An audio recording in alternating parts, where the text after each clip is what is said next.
told y'all boys, levels to this. AM Sports Media, acknowledge us. #1 boxing podcast out there. Ain't no one doing it better. Debating,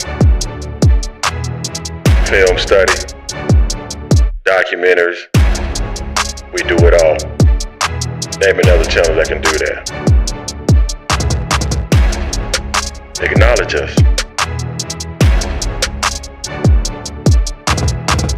Levels to this.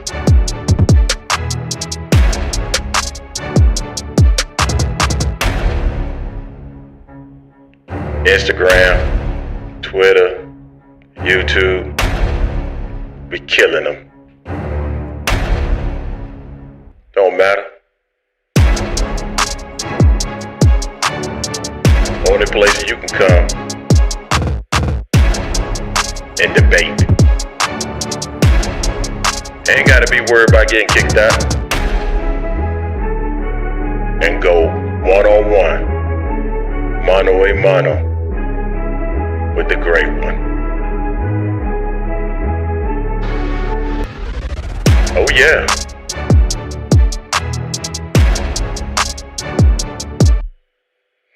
Be ready for it. Levels to this.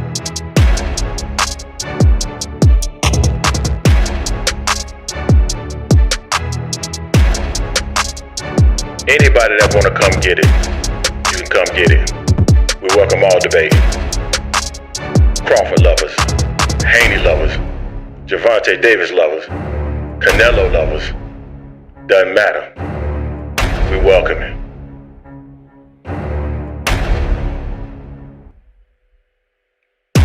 Live streams every fork. Discord, come get it. Y'all boys ain't ready. AM Sports Media, where legends are born. So are y'all ready? I'm ready. Let's get the show started. Welcome back to the Angry Man Podcast with Jason and Greg. Yeah, I dropped some tunes. You know what I'm saying? Back in the day, I used to rap. I'm multi-talented. Yeah, I used to bust rhymes too. You know what I'm saying? That's what I used to do, Jay. I can do multiple things. Haters, stop hating on me. We are back in the building. Jason, we haven't had the opportunity to drop any content here recently because we've been kind of busy here, man. Kind of busy, but you know, huh? Nah, I said work, man. Work been kicking ass. Yeah, man. Work has been kicking ass in multiple ways. So but yeah, let's go ahead and give a little love to the people that are in the chat. So let me pull that up here real quickly because I've been right here, man, just doing my thing. I've been rapping like some of these haters have been saying in the chat. I saw you. I caught you. Shout out to Lil J here for boxing in the building. All things Barbara D is in the building. Jason Williams, what's going on with your fam? Fight Game AMC, what's going on? Who else we got? Andre Noble, D-Town Funk, salute. Who else we got in the building? Creo the Traveler, what's going on, man?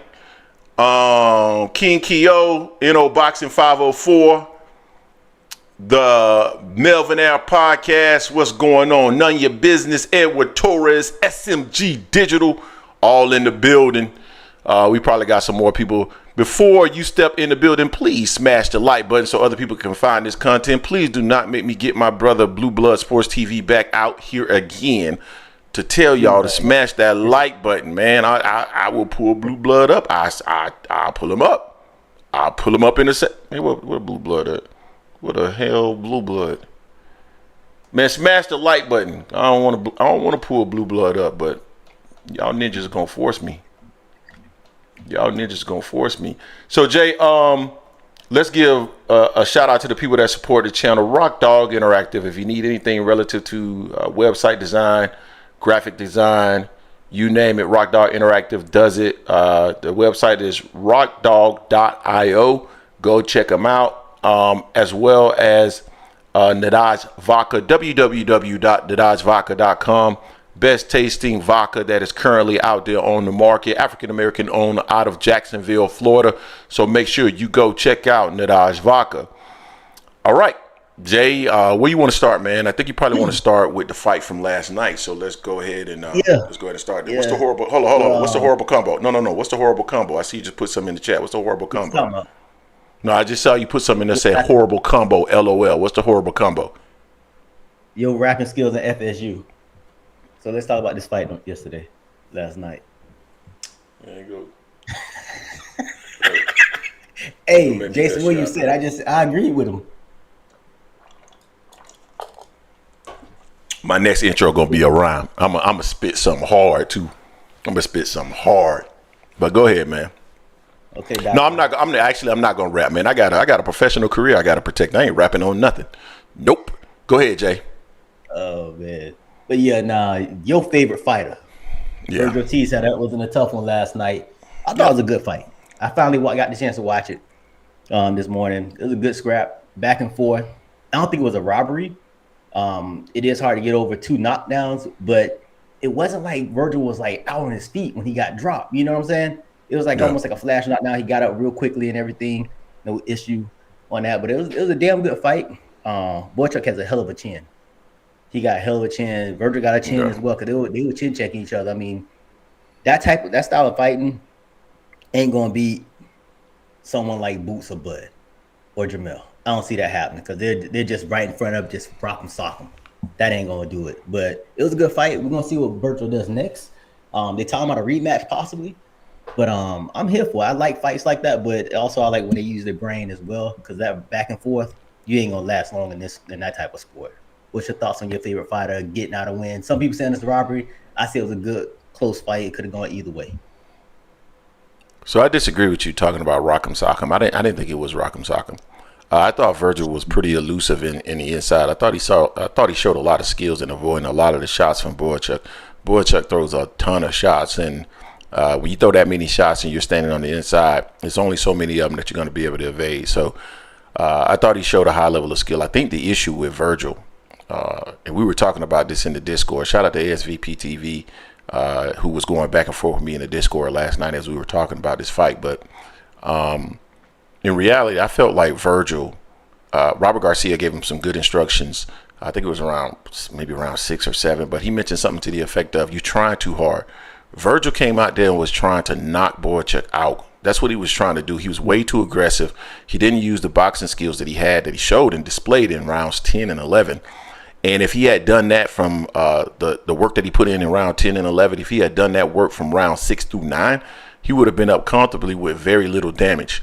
But instead, he wanted to send a message. He wanted to knock Bohachuk out, and that was his undoing, because by round 6, 7, Vergil was starting to slow down. He looked tired. His balance looked off. His footwork looked off. A lot of his punches that he was throwing were very sloppy, and it was because he spent his whole load. I mean, he blew the entire load, man. I mean, he blew his entire load, Jay, like your freshman year, man, when you got there with your first girlfriend and you were done in like 30 seconds. That kind of blowing your load, just done. And because he did that, he was so tired in the back half of the fight that I felt like he got caught and clipped with that one punch that ended up putting him down. That was a fair shot that put him down. But I don't think he would have been caught with anything like that had he not blown his entire load like Jason in his freshman year. Bro, stop saying that shit, man. What? Hey man, turning this in that shit. Last week, hey man, freshman year, everybody said that they used to call you Preemie J. Preemie J. That's what they call you, Preemie J.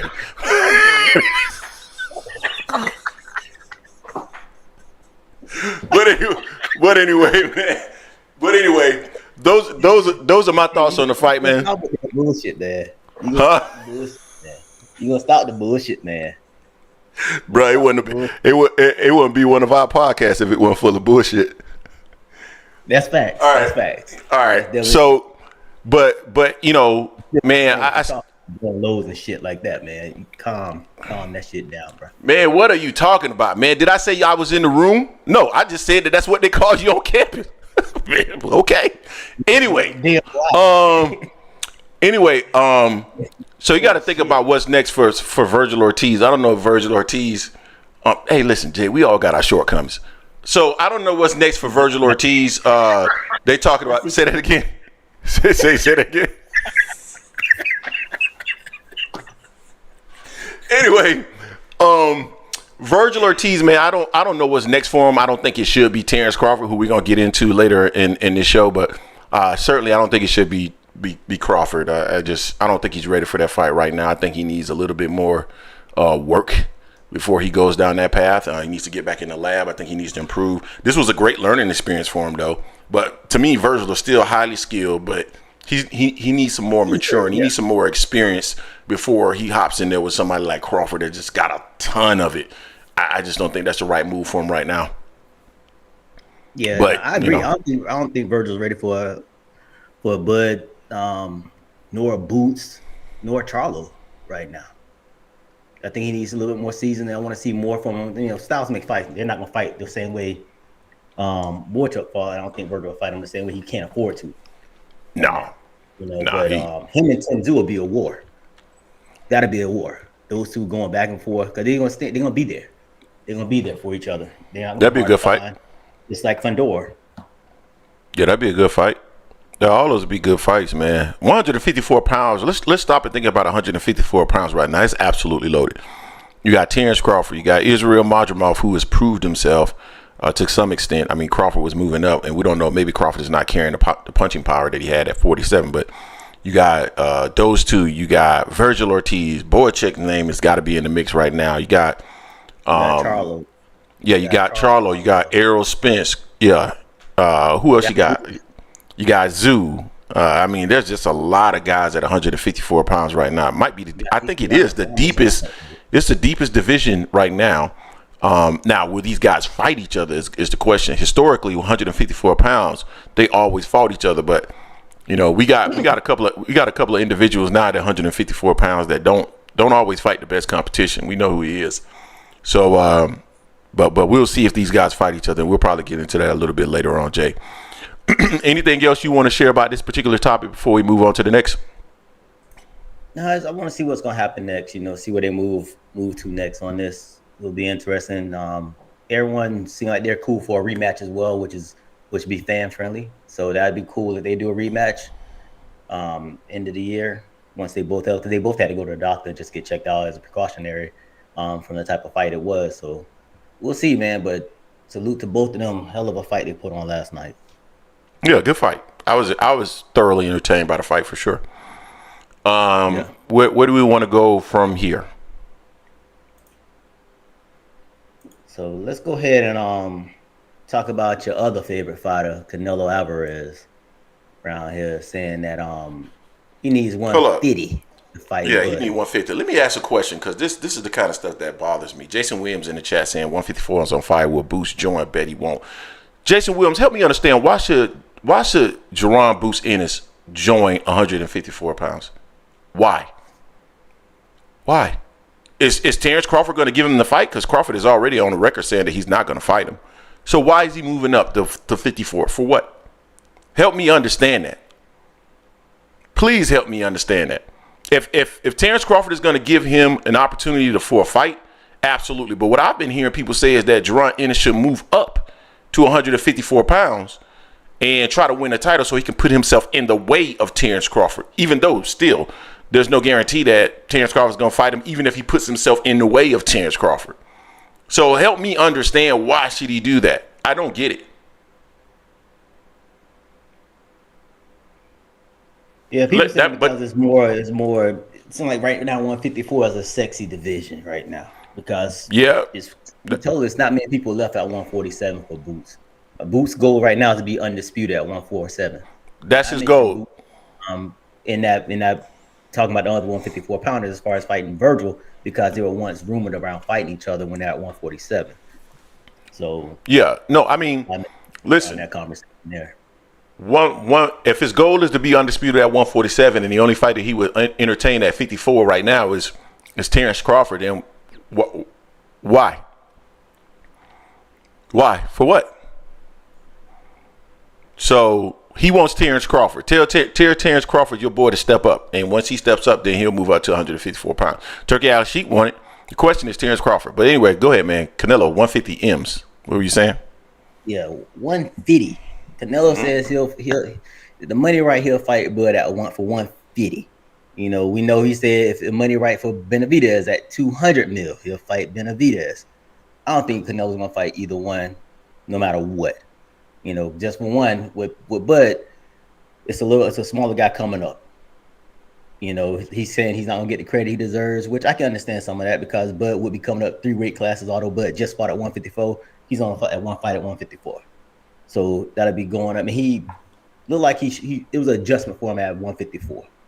So going to 168, that's going to be another adjustment, dealing with a bigger fighter that hits a lot harder, that has way more experience than him, as well as his last opponent. So I can see that, but I'm not a fan of Canelo at all. So I'm going to say it's a duck either way. I don't think it's a duck. I just don't think there's any benefit to fighting Terence Crawford. I've said that on multiple occasions. I say that was the reason why he's not going to get the fight is because there is no benefit in fighting Terence Crawford. You beat him. What are they going to say, Jay? I mean, what are they going to say? He's basically a 147 pounder that moved up. He fought one time at 54 and then jumped all the way to 68, got beat. Canelo Alvarez is always fighting guys that are smaller. Terence Crawford responded to Canelo Alvarez and saying that every time that Canelo fought, he fought somebody that was at a lighter weight. He fought Floyd he fought a smaller Floyd. Well, let's think about that. He fought Floyd at 152.5, which means that, and I believe he said he would be willing to do that, and Floyd just took him up on it. So they fought at 152.5 or something like that. But technically, he was at 154 pounds when he fought Floyd. So yeah, Floyd was a smaller fighter, but he was at 154, the division right above Floyd. When he fought Khan at 155. Terence Crawford was absolutely right. However, he was at 160 at the time. Like we got to make sure that we are putting out. That's one of the things that I don't like when people throw things out there and it's a bad narrative. They create a narrative that they know that their fans are going to just grab and run with. Canelo was only at 160. So now he has a plausible point when he says that he fought Mel, who was at 154, that moved up 2 weight classes. However, I believe he thought that Mel was going to actually fight, and Mel didn't. And so what I'm hearing from fans is that he should continue to repeat the same mistakes that he's been criticized for. Like, oh, well, you did it before. Yeah, I did it before. And when I did it before, it was the wrong thing to do, so I'm not doing it anymore. Like, someone doing something in the past is not a plausible reason for why they need to repeat it again, unless it was something that was successful. And it wasn't. So why would you do that again? Because Mel versus Canelo wasn't that successful. So, and throwing Terence Crawford, who's coming up weight class below, and he's a terrific fighter. Nobody's knocking that. But still. And I understand what Terence Crawford means when he says that if you need $150 million to fight me, then obviously I'm a threat to your legacy. He should think like that. I don't blame him. That's a plausible reason. That's a plausible, logical conclusion to come to. But it doesn't necessarily mean it's true. Like, if it were me, you would have to pay me a ton of money to fight Terence Crawford, because if I beat him, I get nothing. I get nothing out of it. It does not improve my legacy. If I lose to him, it kills my legacy. So I need a ton of money to even take on the risk of fighting some guy, either the risk of losing or the criticism that comes along with winning. I need a ton of money. And what's happening is all people think about is the risk associated with losing. They're not thinking about the criticism that comes along with winning. And if I can make $40 million beating somebody that's at 168, that's an easy fight, versus beating somebody who's currently residing at 154, that's an easy fight, then I'm going to take the guy that's at 168, because at least I'll get credit for fighting somebody my size. It's simple to me. But people try to make it so complex. I get that. Now I get that part on him, you know, as far as the weight aspect of it, you know, but I'm not a Canelo fan, no way. You know, I know you're not. I don't like the way he ducked out against Benavidez, and I'm just going to call this a duck as well. Screw hey, it. buddy. Canelo been controlling the narrative the whole time, man. You can't sit here and just pick and choose all these other fighters and say they don't bring nothing to the table, and then you fight other people that want to fight you, especially someone like a Benavidez that was your mandatory. and you say he didn't bring nothing but 25 pounds. I get what Bud would be coming up 3 weight classes still, although it'd be 2 weight classes now, but I still say 3 weight classes. He's only fought one at 154. But you can't sit there and pick Amir Khan, pick Abney Urim, pick Billy Joe Saunders, pick all these other people and say they help you out, your legacy, anything like that, and Benavidez didn't. Nah. Yeah. I agree with that. Rip all the belts on there. Now, as far as Bud, Bud moves up to 160, 168, has 1 or 2 more fights there, where it could be a little bit better, but he looks better against someone at 160. Help me understand this. Possible at 168, but he looked against Madrimov, against someone that's bigger than that's at 154. It makes it harder it makes it easier for Canelo to say he's too small. Yeah, so let me do a couple of things here. Here for Boxing gave us $4.99. Hit us with the salute. Appreciate you, man. And then Gregory Quattlebaum, what's going on with your fan? $5. Appreciate you. Good, Jason and Greg. The 154-pound division is much tougher than I'm assuming he's saying 147 in my opinion. Spence, Bud, Zoo, and Ortiz thought they all need to fight more than once a year. Totally agree with that because they fight way too little. All those guys fight way too little. But let me throw this out there because see, this is where there's a cognitive dissonance as it relates to, and that's probably not the best words because that's really your actions are different from what you're saying. So it's conflicting statements, if you will, in regards to a lot of Terence Crawford fans. So let me hurl this out here to you, Jay. You tell me if I'm incorrect about this. I heard from so many people in the Discord, Fabrizio, Satsushi, ASVP TV, all these guys arguing that Jaron Ennis, if he really wants the Terence Crawford fight, he needs to go to 154 and put himself in the way of Terence Crawford. That way Crawford can't get to undisputed without fighting Jaron Ennis, even though we know Terence Crawford really don't want undisputed at 154. He just wants to fight Canelo Alvarez. But why doesn't the same thing apply, Jason, about Terence Crawford going up to 168 and putting himself in the way of Canelo Alvarez? Forcing him. Be the mandatory? Yes. Forcing him to fight him, becoming the number one, forcing him to fight him the same way that those fans said that Jaron Ennis should position himself to force Terence Crawford to fight him. Help me understand. What's the difference? What's the difference? There is no difference. There is no difference. Yet we make these piss poor arguments. These piss poor arguments. I'm not arguing that. Hey, listen. The same argument I can make for Jaron Ennis, why Jaron Ennis is not going to move up to because he has a goal at 147. I can make that same argument for Terence Crawford. He has a goal at 154, and the only way he'll move up is to fight Canelo Alvarez. But then don't argue one way when it comes to Jaron Ennis and people saying that they want to see that fight. But then argue something completely different when you want to see Terence Crawford get the opportunity to fight Canelo Alvarez. Doesn't make any sense. Doesn't make any sense. Am I lying? Yeah. Nah. And the case with as far as Boots right now, since Bud has officially said he's not going back down to 147, Boots would need to go up. I get that now, but before that fight, Bud hold on to the belt still and saying that he might stay at 147, might go back down to 147. I was like, nah, Bud needs to fight Boots. But if he's going to stay at 154, then Boots would need to come up to him. Yeah, like these arguments don't make any sense. And then when I point these arguments out, they say, "Oh my God, you're a hater. You hate Bud."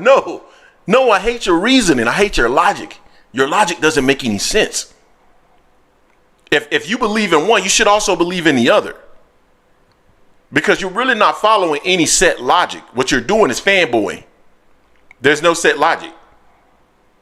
And so that's always been my issue with a lot of these fans when they come in the comment section and they're talking all this shit to me, to you. They really don't talk a whole lot to you. They always talk about me. They hate me. They really hate me.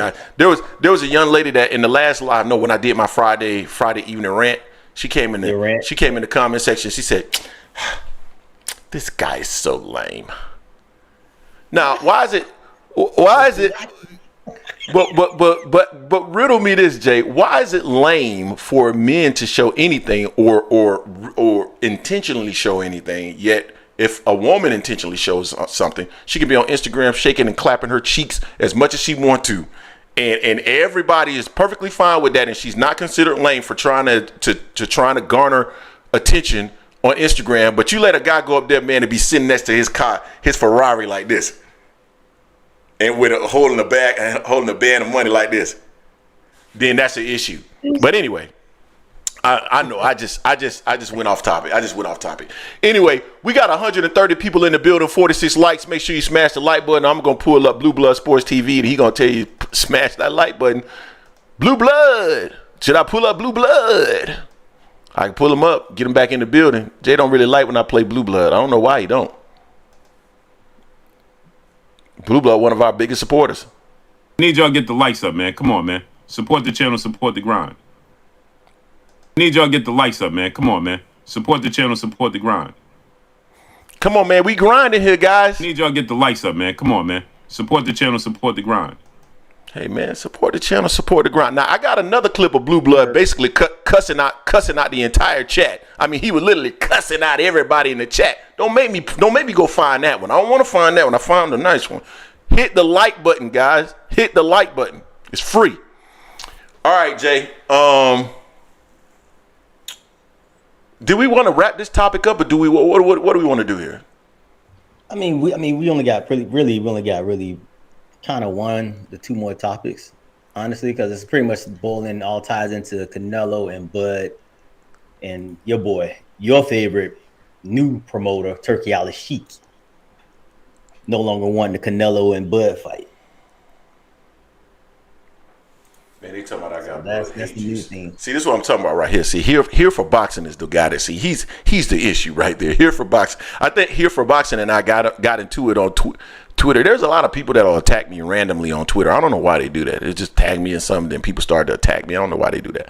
And there's so many people that get so upset about this boxing thing, man. Like, this stuff is like, it's personal to them, Jay. It's almost like politics. You know, when you ask somebody about politics and their position, and people just get personally offended by it, man. Like, a lot of fans get personally offended when you say anything about their favorite fighter, even if it's all about boxing. Everything I say is about boxing. I don't say anything personal. They hate me. B-Dog called him here for glazing. I'll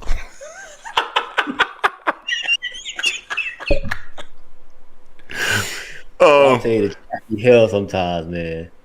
Oh yeah, man. They chat be hell sometimes.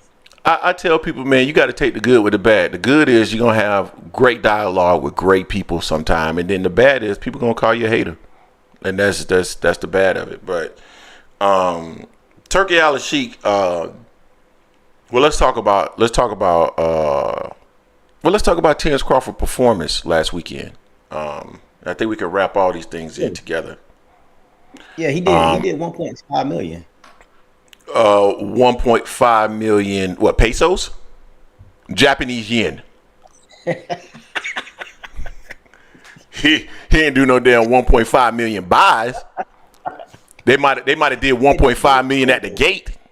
You must be talking about the gate. Before the fight, fans were saying it's going to do well over $1 million because this is the stat card. This is the biggest card in North American history. The biggest card in North American history. And we were telling everybody this card is not the biggest card in North American history. You're a hater. You hate, man. Even John Mack. Jay, check this out. Even John Mack, as recent as a day or two after the fight, when I was saying, in certain videos, I said, you know, it didn't look like all the seats were full when you saw the aerial view. Oh my God, Greg, can you just stop? You're at the point where you're losing credibility now. You're losing credibility.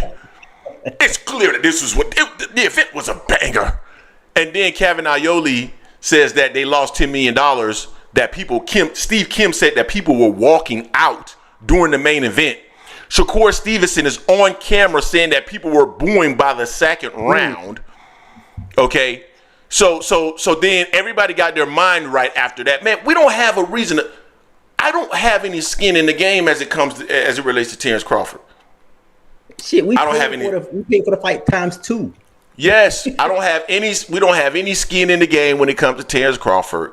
And I tell people all the time, well, you have no emotional tie. And I don't have an emotional tie to any athlete, specifically anybody that I've never met.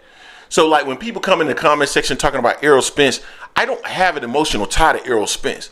I get that you guys feel like you're hammering me and somehow I'm falling apart. And I go, once I turn the computer off and I hit the button on YouTube to end it, I go and I get in my bed and I curl up like a little bitch and cry about Errol Spence.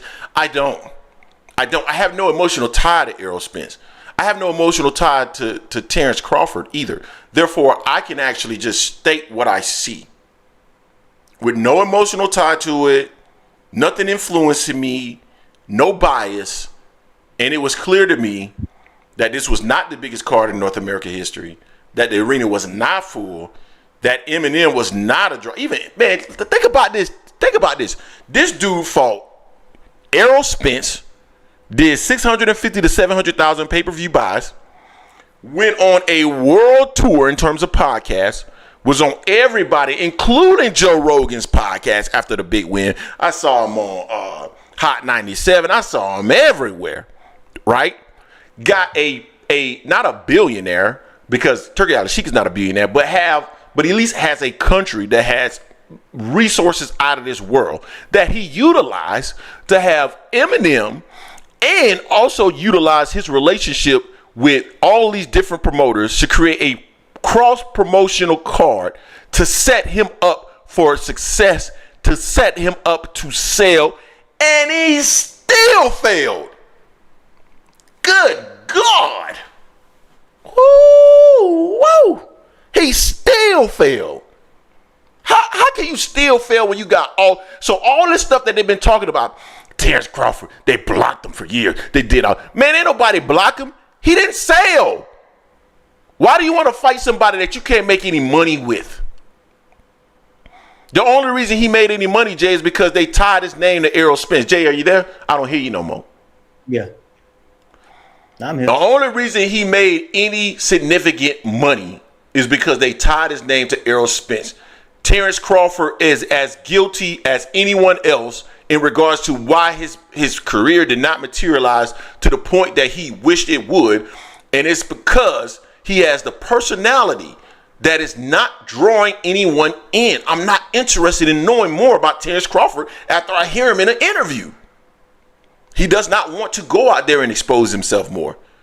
So that's the reason why he doesn't sell. Now Turki Alalshikh knows he doesn't sell. Now he looking like, hey, he was probably on the phone Tuesday. Hold up, what? They did. You said just 10 million? We lost 10 million? Wow. Bob Arum was right. We cannot sell with him. The Canelo fight over. No Canelo. I'm not can't pay. I can't pay them. We'll lose 30 million on that fight. We'll lose 30, 40. This dude is not going to sell, and that's the reason why. Because he is not that type of personality. It wouldn't bother me as much also if his fans ain't going there saying this is the biggest fight in North American history. It's going to do over $1 million. And also he said this is a bigger fight than the Spence fight was. Supposedly. Jamal Johnson said, and hater of the year goes to Greg. You're right on that. AM Sports Media. My bad. To bomb. Oh, my bad. I was about to spit some more rhymes. But no, man, that's not hate, man. That's not hate. What did I say? Help me understand. Anybody in the chat right now, help me understand, what did I say that wasn't real, that wasn't facts? Everything I said was facts, man. Like, how am I a hater? Yeah, there was no lies. His fight was just last week. Yeah, just like we made a lot of videos on Shakur Stevenson when his fight was coming up. Yeah, y'all keep saying just what like, about Spence? What about Spence? Spence hasn't we made a said lot. anything. We made a lot of videos when Devin Haney and Ryan Garcia fought. We made a lot of videos about them. We make a lot of videos about the fight that's going on because that's what people want to talk about. I'm confused. I'm lost. I mean, I don't know. I don't know what to tell you. I don't know what to tell you. Whenever some of these Bud fans get mad, say, "Oh, well, what about Spence?" They're losing it. They're losing the argument right there. You want to change the narrative, move the goalposts, and talk about somebody else because you ain't got nothing because your boy did not sell. He's not. He doesn't sell, man. He doesn't sell. Take nothing away from his boxing ability. He doesn't. I mean, no. He's a horrible person, anything like that. We don't ever talk no, about we're not saying that. Anyway. You won't talk about their personal life. He doesn't sell. That's what it was. The tank numbers were in the 350s. The tank numbers were in the 350s. Yeah, tank numbers in the 350s. Yeah. So anyway, you know, I don't know, man. You know, I try to keep it as real as I can. You know, I try to lay out all the facts, man.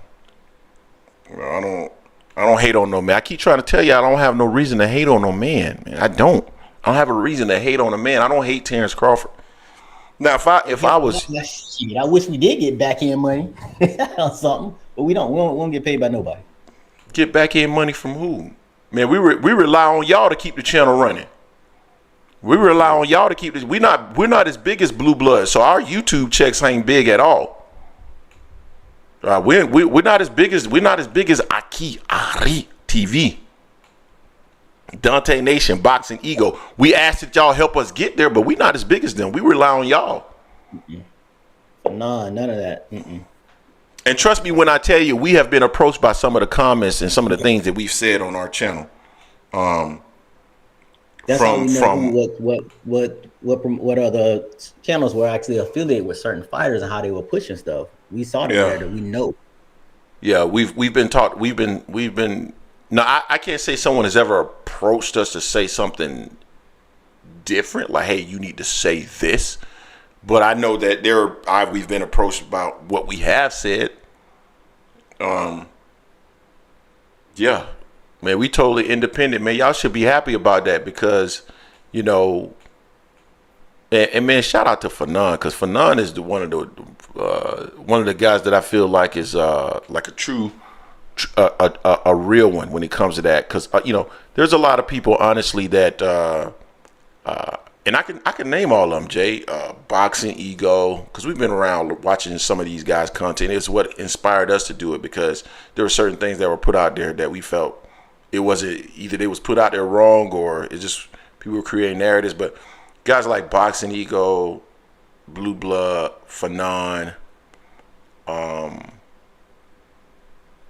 maybe Aki, Dante Boxing Nixon, like content creation is their gig. You know what I mean? And that's a great gig to be in too. It's a great gig to be in. But the reason why I give Fanon so much love is that even though that's what he's in and that's what his you know he doesn't do anything else other than content creation, you can't buy Fanon. Fanon's information that he gives you is what Fanon feels, right? The information that you get on this channel is what we feel. Has nothing to do, it has not been influenced by anybody.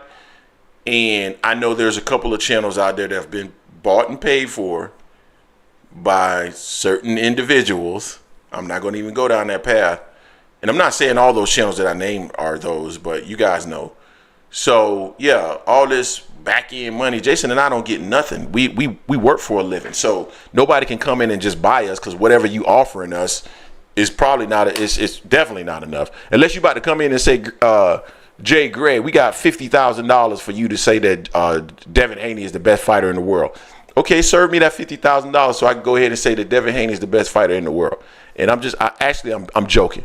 There's no amount of money that's gonna make me sell my my dignity and my because like I like to say whatever it is that I don't like to be restricted. I want to say what I want to say and I want to do what I want to do. So really, there's no amount of money that's gonna make me say anything outside of what I already believe. Now you can pay me $50,000 to say something that I was gonna say anyway. If you want to pay me $50,000 to say something I was gonna say anyway, by all means, go ahead and do it. But if you're gonna pay me $50,000 to say something that I would never say, I'm not gonna do it. Yeah, it is what it is. But anyway, Jay, I just went off on a tirade. It's on you.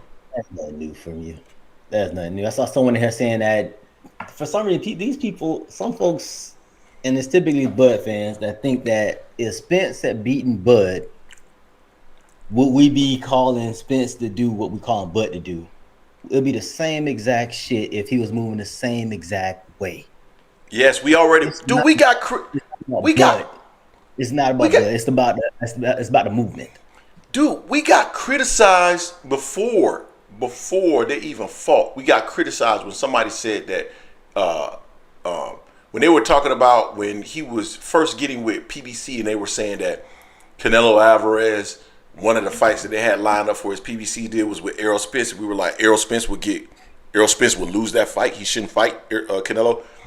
We got smashed by Errol Spence supporters saying that he could win that fight. I'm like, he would get cooked if he moved up to 168. Straight up. So it's crazy how people like try to get at us and say we were saying stuff that we never said. Hey man, I see that Here for Boxing message has been deleted. Like don't delete his message unless he's being unless it's like he's being offensive to like a gender or being racist or something like that. Like we don't tolerate that. But like if he's just calling Jason and I assholes, I'm okay with that. Yeah, but I mean, they swear it's like it would have been different things. Like, well, why didn't y'all want Spence to fight Boots? Spence said this was his last fight at 147. He was out of there after this fight with Bud. So why would we want him to fight Boots at 147? Bud stayed at 147, had all the belts, and was considering saying that he wasn't moving.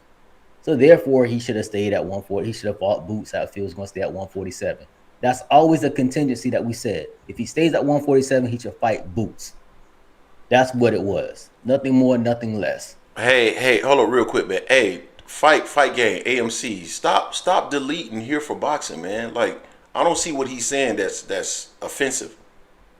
They say he's saying he's spam. He's saying he keeps posting the same thing. I haven't seen it. Oh, I haven't seen this. I haven't seen him posting the same message over and over. But like him saying that he hasn't called anybody a name, I don't see him call. Yeah, exactly. I don't see like Here for Boxing, don't spam, but like if you said it, just say it one time. But don't mute it and delete his stuff. Let him talk. What were we saying? I'm sorry. What were we saying? No, I'm just saying the difference as far as like what Bud was talking about being at 147 versus if Spence at one. Spence wasn't going to stay at 147. I keep the belts. He was out there. He was going to 154 anyway, so it wouldn't have made a difference on that. Hold on real quick, Jay. I'm sorry, man. Something's bothering me. Need y'all get the likes up, man. Come on, man. Support the channel, support the grind.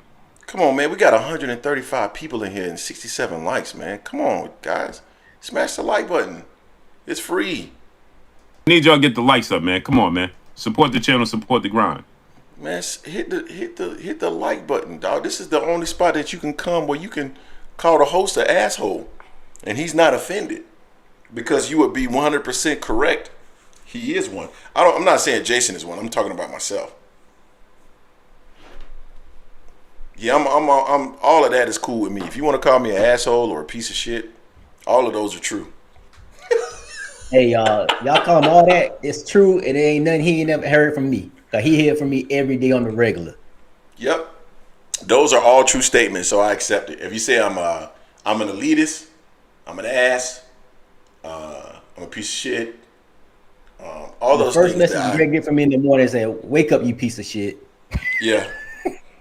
Yeah, he ain't lying. I accept all those. All those I accept. For real. Because I've heard it before, even though I know that I'm not exactly that.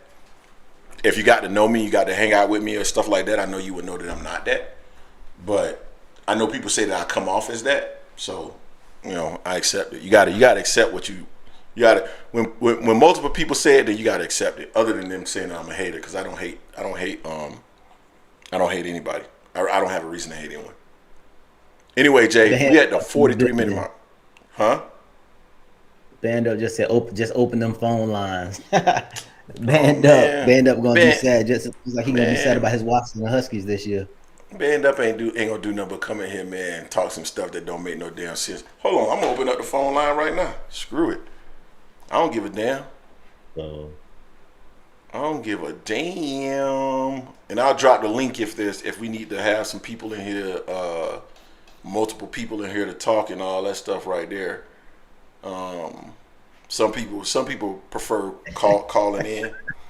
Jay, do you know that, man? There's certain people, dog, that actually charge people to call in. Did you know that? Yeah, I've seen that. Hey, I did not know that. Topic. We did. Yeah. Go before we. I will open the phone. It's about Fundora. You know, he's had an interview. Because his sister fought last night as well. So they asked him, about his plans, and he was basically his plans like he's already lined up for a fight. You know, didn't include Bud. Said he wasn't watching Bud's fight neither. He didn't watch Bud's fight either. So it was kind of interesting. He said he didn't watch Bud's fight when Bud was potentially his next opponent. According to what Bud's team were talking like if they didn't get a Canelo fight, and what the WBC was saying. So he pretty much just said that it's not Bud his next fight. You know, we know Samson said something different. So it's a lot of inconsistencies on both parts, the fighter as well as his team. So hopefully by the end of this week, we'll find out something, because supposedly they're going to try to force the sanctioned body to try to send them a letter if they're going to do it. If not, they need to move on, try to get their fight set up with more than likely it's going to be Spence, probably in November, December is what I'm thinking. What's your thoughts on that? How the miscommunication between Fundora and Samson? Here's my thing on that, man. Shout out to Gregory Quattlebaum. Hit us with the $5 again. As a fan of Bud, his personality is not engaging like Leonard. He is not beloved like Ali, nor compelling like Tyson. That's what brings sales. Boy, Gregory Quattlebaum in here dropping bombs. That's why his name Quattlebaum, because he drops bombs. Ninjas. Shut up, man.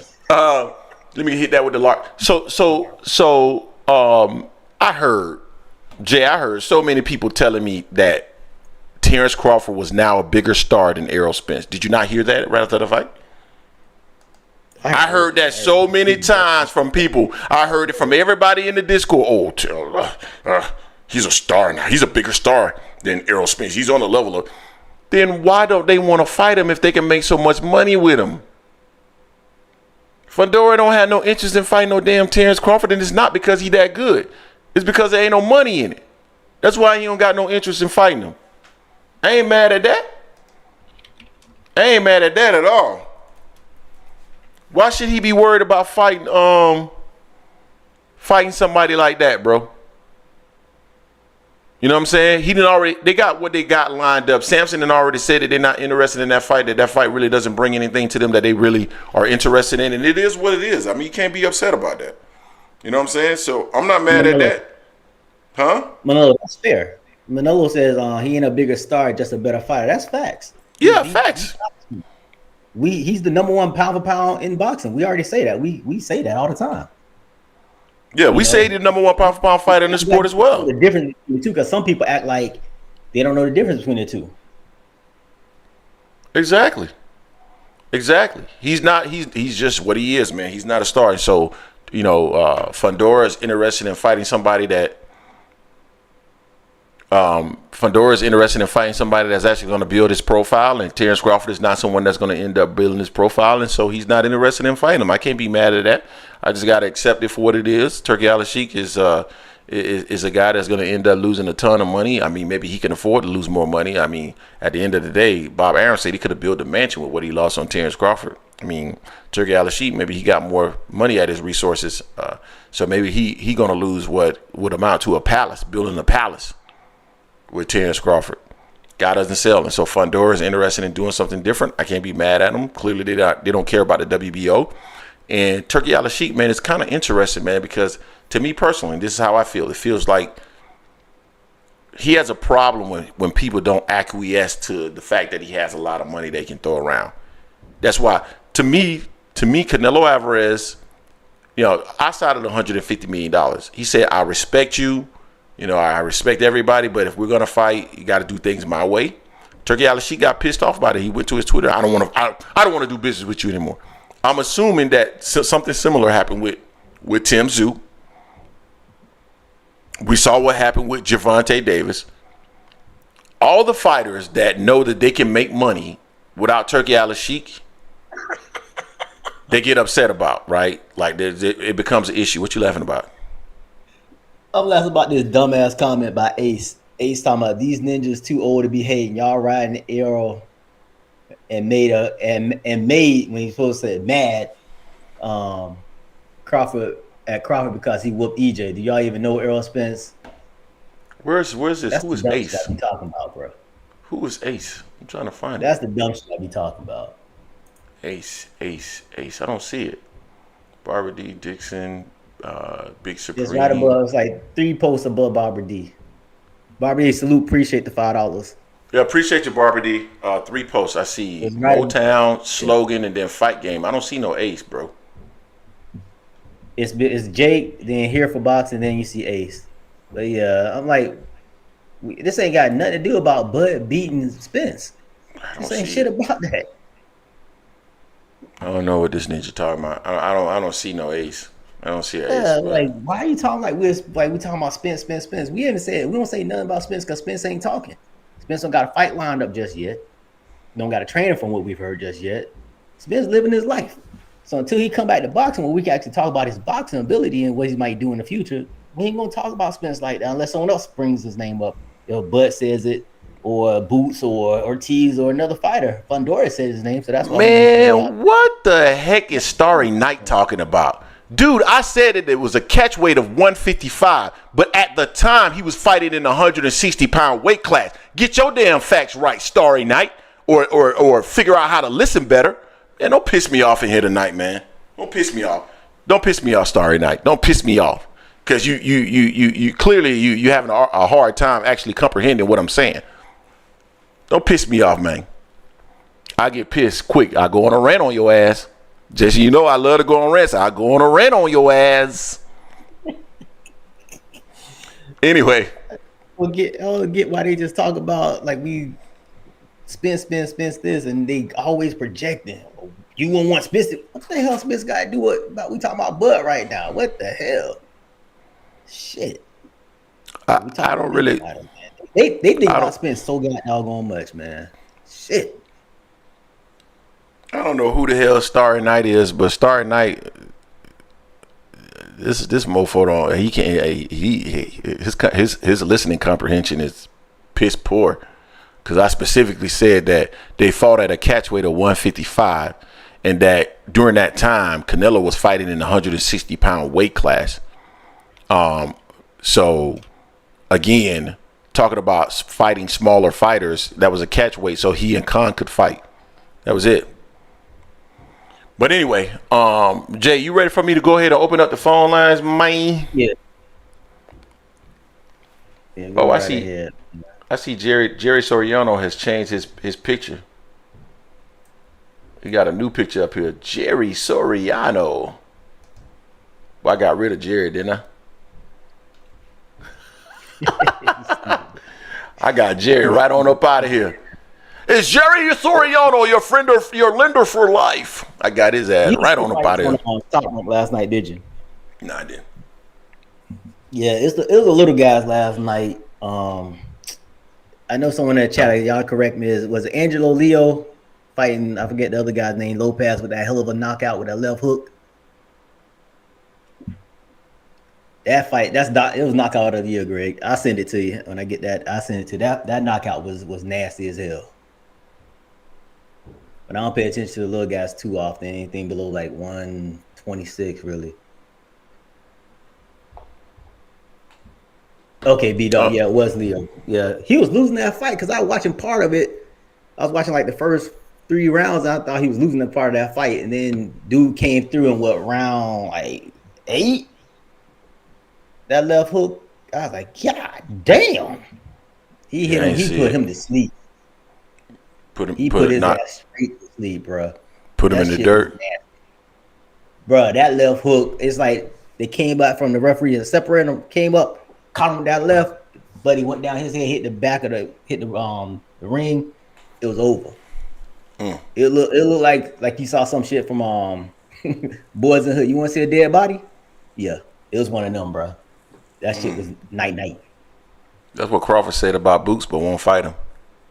Anyway, man, I got the phone lines open, man. Phone lines are open. Let me go ahead and post the number up here, man, so people can see the number, Jay. That would. I know Leo lost. He lost by UD to Cool Boy Steph a while back. Yeah, I got the number posted up here as well. We got 206. What's 206 area code, man? Is that ain't banned up, is it? I'm not gonna answer if it's banned up. You in the building with the Angry Man podcast? What's going on? Oh shit! I wasn't gonna answer. So I knew I shouldn't answer. Someone told me this was the wrong number to answer. Man, what banned up? Where you? Hold on. Before we start, where you been, bruh? Bro, your boy Bando was locked up for a minute. For what? Driving on suspended license? Band up, you. Look, band up. Listen, you was no. Band up. Listen, man. You a square, okay? You a square. So I know you not doing anything, man. Hey, you better check Seattle news. Ain't nothing from Seattle Square. ain't nothing about Seattle Square or something. Nothing soft. Ain't nothing easy up here.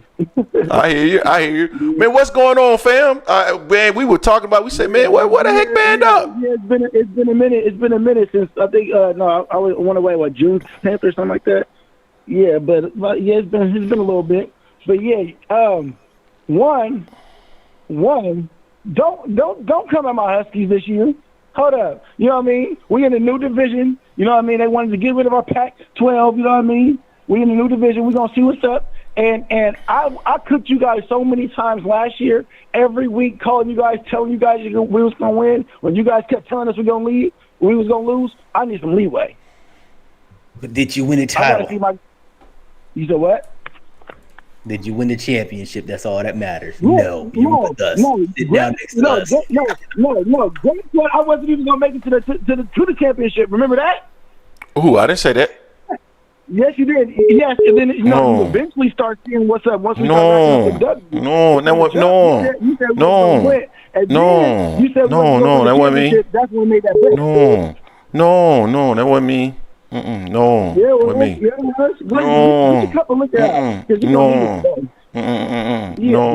with me. Yeah, I remember that.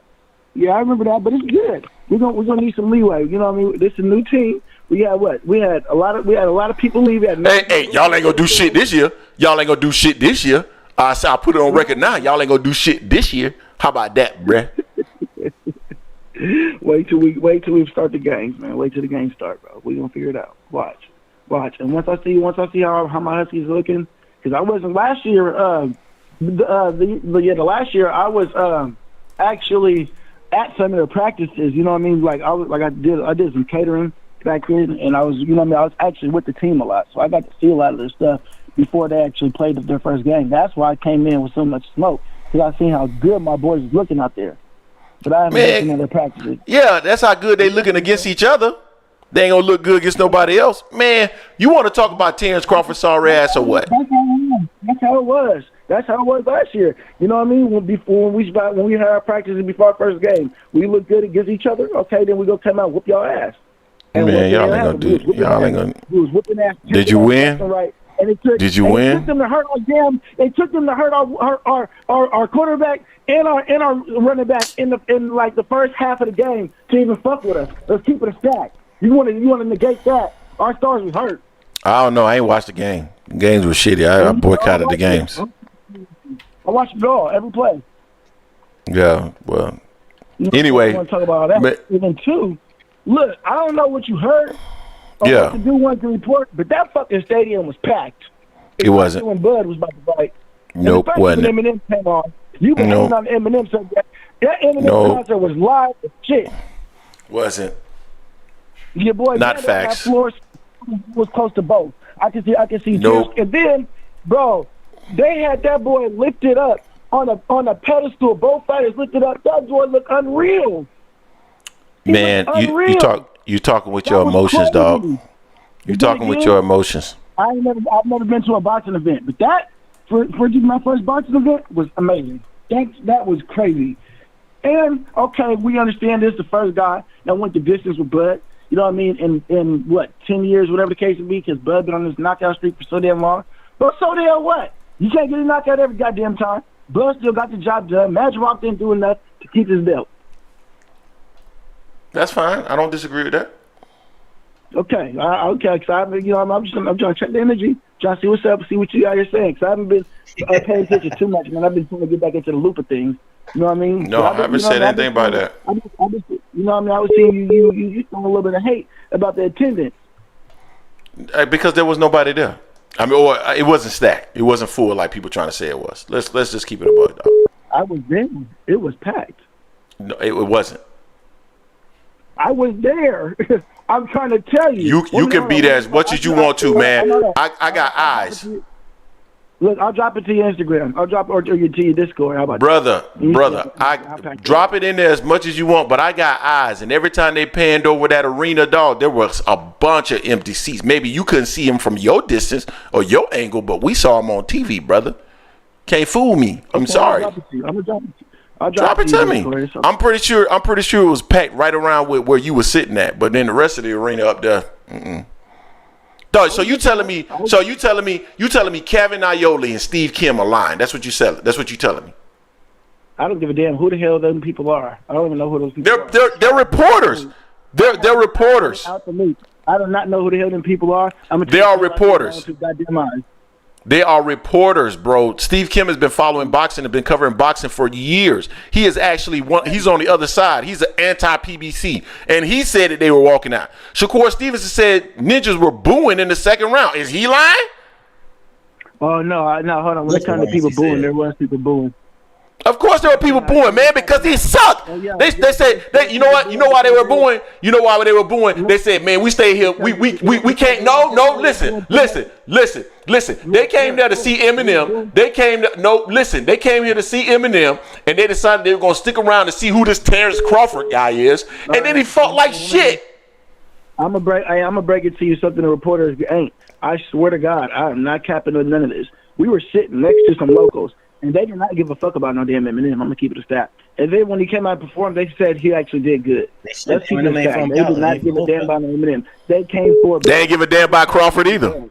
They ain't give a damn about. Man, you talking about the 20 people that sat in your section? The place hold 22,000. Hold up. I was on floor seats. It was way more than 20 people.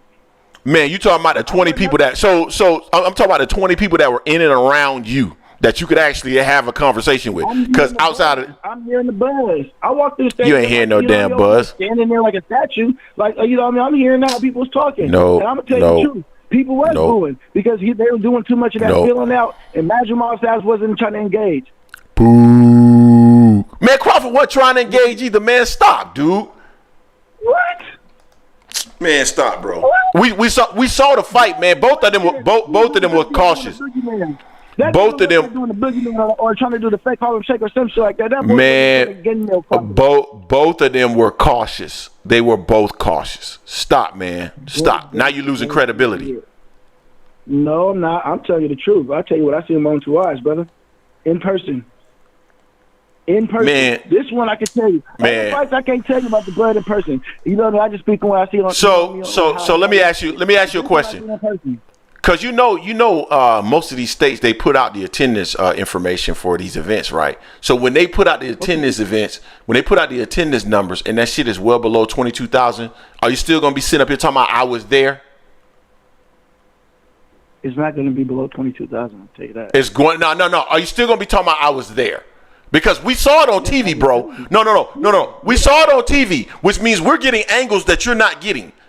What's nice about being there is you get to feel the atmosphere, but what's great about seeing it on TV is that you get to see all the angles from all the cameras. Dog, I'm panning around. At first, I was saying the same thing. It looks pretty packed, but then when they start actually doing certain angles, it was like, oh damn, look at all those seats up there that's open. It wasn't full. It wasn't. And Steve Kim and Kevin Aioli confirmed it. So now what? That's how you look here, player. Lost $10 million. Lost $10 million. They lost $10 million. What do you have to say about them losing $10 million? What do you have to say about them losing $10 million on the event? Turkey got enough money to recuperate from that. So you don't, okay. Now you said, but prior to that, it was the best card in North American history. Did you not? I said this could be. That's you know. Oh, okay. No. You also said that Terence. Hold on. And you also said that Terence Crawford was a bigger draw than Errol Spence. Did you not? Yes. After that. Okay.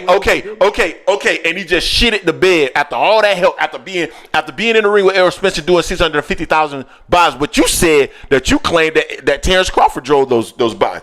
Going on a world tour afterwards. Hold on, let me finish. Let me finish. Don't put words in my mouth.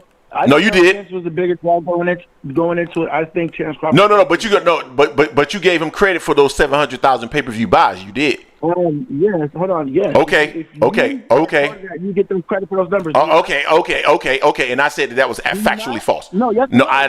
No. You don't. No. You don't. Not if you're not the lead. No. You got to be the headliner. You got to be the headliner. Let's keep going though. Let me finish. Let me see. Well, clearly it wasn't too dumb because when the motherfucker was the headliner, he didn't sell shit. Wow. So let's go. So let's keep going. He went on a world tour, including the Joe Rogan podcast, the biggest podcast in the world. Got Turki Alalshikh, who has billions of dollars supporting him. And hold on, let me finish. And then got a cross-promotional pay-per-view because of Turki Alalshikh and his resources. And the Ninja still didn't sell. Have these numbers came out officially? They've already reported on it. Kevin, have you heard any numbers? It's been a week. Have you heard anybody say anything? Kevin, are you? No specific. Let me tell you. Well, I'm about to answer your question. No specific numbers have come out. All they said was Kevin Oyoli said that the numbers were negligible, which means they were basically non-existent. Greg, you like to listen to certain people. I don't know how. Kevin Oyoli, he's. Oh my goodness, Kevin Oyoli has been in boxing for years, and he's not somebody that's on one side of the fence or the other. Well, I mean, it didn't sell. I'm just saying. Why did Turki Alalshikh come out and dispute it? Why didn't Terence Crawford dispute it? Actually, I'm gonna tell you something. I've never heard anybody mention that name. Just every time. You don't know who Kevin, bro. You don't know who Kevin Oyoli is? I don't know. Okay. So you don't follow boxing. I've heard. So let me tell you. I do not. But I've never heard anybody mention that name. Listen, Kevin Oyoli has been around for years covering boxing, man. If you haven't heard of him, that's because you haven't been around listening to boxing for years. So that's the reason why you don't know him. But the point remains. Turki Alalshikh didn't dispute it. Terence Crawford didn't dispute it. Nobody has disputed his article. Nobody. They didn't make any damn money. Just because people don't dispute something as fast as you want them to dispute it, or if they dispute it at all because if they choose to say something, doesn't mean something is always true. Errol Spence didn't dispute. No, I'm just using this as an example. Errol Spence kept his mouth shut for months while people make speculations. You didn't care about him disputing shit. You said he probably should. You said he probably should at first. Then you came out and talking about, well, at this point, I think he should say something. Kevin Oyoli has covered. Let me finish. No. So, Greg, I noticed you like to pick and choose when you want people to rebuke something. No. There's certain people I don't listen to. If you got a reputation for just smashing a certain individual, I'm not going to listen to you, right? If you're reporting, right? Kevin Oyoli is a senior boxing / MMA columnist for currently for Yahoo Sports. Kevin Oyoli has covered combat sports since the 1970s and is the 2007 winner of the Nat Fleischer Award for Career Excellence in Boxing Journalism. He ain't coming on here and lying about Terence Crawford. The Ninja doesn't sell. I'm done with this, man. You got anything else to say? You don't know what you're talking about, fam. He don't sell. I'm just dropping videos on you, my man. Dropping videos on me. I got you. All right. Appreciate you, man. Let me take another call. Yes, for sure. I miss you guys, man. Big time. Salute Jason Greg. Salute AM Podcast, man. All right. Appreciate you, fam. Be safe, my brother. Later. He was Jay. Caller, hold on real quick, caller. Hey Jay, he was pretty depressed at the end when I gave him Kevin Oyoli credentials. He was like, okay, well, shout out to AM Sports Podcast, man. I'll talk to y'all. Oh, that's what he did. 215, what's going on with you, fam? Yo, what's up, y'all? What's good? Yo, this here for boxing. Can y'all hear me? Yeah, we can hear you here for boxing. What's going on, man? And I got my headphones. I'm at the gym right now. Just asking. I got questions for y'all, right? So I see a lot of stuff in the comments about people saying Bud only fights once a year. and all that type of stuff, right? Yeah. So let's take a trip down memory lane, right? Let's go back to July 29th. Not the fight itself, but everything post July 29th. Yeah. So Errol Spence, maybe 3 or 4 weeks after the fight, he had given a rematch clause, right? Mm-hmm. So from August to December, nothing happened. Yeah. Errol Spence then got eye surgery in late December. Yeah. So you can't do a training camp if you recover from a cataract surgery. Yeah. So now Terence Crawford is still locked into the rematch clause, even with that surgery being a thing. Okay. Errol Spence then let Terence Crawford out of the rematch clause in April. Okay. Terence Crawford then fought Madrimov in August. Okay. Whose fault is it that Terence Crawford hasn't fought in a year? Well, I hear what you're saying. So you just threw out all that stuff, but one part you're missing. All those things are facts. The one part that you're also missing, though, is that Terence Crawford actually tried to renegotiate the contract, trying to use weight as a way to get more, get a higher percentage split. So you're missing that part. So he did play a part in that. But not only that, I think people are talking about more than just the Errol Spence. So let's take a trip back down memory lane, like you said. Oh, so in 2019 he fought Mean Machine. He didn't fight again until the end of 2020, right? So that was a year. Now COVID, right? Okay. But then after COVID, it was a whole year again before he fought. After Kell Brook in 2020, November 2020, he fought Sean Porter in November 2021. Then he fought David Avanesian in December of 2022. Then he fought Errol Spence about 8 months later. So there is a history of him fighting once a year that has nothing to do with Errol Spence, and that's what people are talking about. To that you say what? COVID related. Yeah, no, only one of them was COVID related. The rest of it, like 2020, was COVID related. Everybody else was fighting. Everybody else was fighting during that time. Like COVID was only 2020 technically. Now COVID was still around. Y'all hear me, bro? But I'm getting crazy feedback. Yeah. Yeah, we can hear you. We can hear you. I'm getting crazy feedback. Like I can hear you talking and I can hear you echoing at the same time. Oh, that's because you probably playing the video on your phone at the same time you taking the call. What? You're right. Okay, all right. How's that? Is that better? Well, for me, I guess it is. Yeah, for me, I don't hear it because yeah. Okay, yeah, that was me. My fault. Let me put my headphones back on. Give me 1 second, bro. Sorry. Yep. My apologies. Bear with me for 2 seconds. I'm just reconnecting my headphones. Yeah, I think it's done now. Bear with me. Hey, can y'all hear me? Yep, we hear you. Hey, okay. Yeah, my apologies, fellas. That was me. Yeah, but what I was saying was 2020 was COVID, right? But once you got to 2021, people were still fighting. Like they had arenas still packed with fights. So 2021 wasn't COVID. 2022 definitely wasn't COVID. So how do you explain that? He fight once a year. I wanna get the timeline for the COVID pandemic real quick. That's all. I just want to make sure I'm not wrong. So the first case of COVID started. It was November 2019. First case of COVID made it to the States in 2020. Yep. January 2020. So COVID went on for about 2 years or so, about 2022, because I had more money in my life than COVID. Yeah, but my point is he fought in 2020, so they just didn't have people in the arena, right? Then in 2021, that was the Kell Brook fight. And then in 2021, he fought Porter with an arena full of people, right? A year later. And then another year later. He fought who with an arena full of people? I'm sorry. Sean Porter in 2021. Okay. Then another year later, he fought David Avanesian in Omaha, Nebraska. Mm-hmm.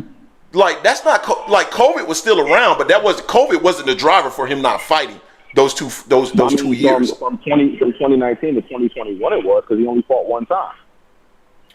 So, but he fought in 2020. He fought in 2020. But Greg, we have to be fair. And then you got off my point too, because I was talking about the Spence and Crawford from last year to now. That's what I'm talking about. But you went back. Okay, we can deflect for a second. So you do understand that after Avanesian, after the Porter fight, they were negotiating with Spence. That's all through. So he took a No, they weren't. No, they weren't. Not after Porter. No. He fought Mean Machine. I'm sorry. He didn't start negotiating with Errol Spence until May of 2022. That's when they first started negotiating. Yeah. No. That's facts. And then he Yeah. That's fine, but that has nothing to do with Errol Spence. Like, still, he wasn't going to fight Errol Spence until November. Remember, they started negotiating in May, and they still weren't going to fight until like November. Yeah, I'm talking about last year, the games that Errol Spence and the PBC played with Terence Crawford. They played games. Why would you go get an eye surgery in December, but you activated the rematch clause in August? Why would you do that? Why would you do that if you? I get that. Oh, yeah. And why? I get it. I'm hear you. I hear you. Why not get the eye surgery? Why not get the surgery immediately after the fight? Why would you wait 6 months? Yeah, because I believe I'm gonna tell you why I believe so. I believe that once Terence Crawford started trying to negotiate using weight, trying to use weight as a factor for getting out of the fight, but trying to use weight as a reason why he should get more money. I think they just said, you know what, we're gonna go ahead and get the eye surgery because we're not gonna go through with the rematch.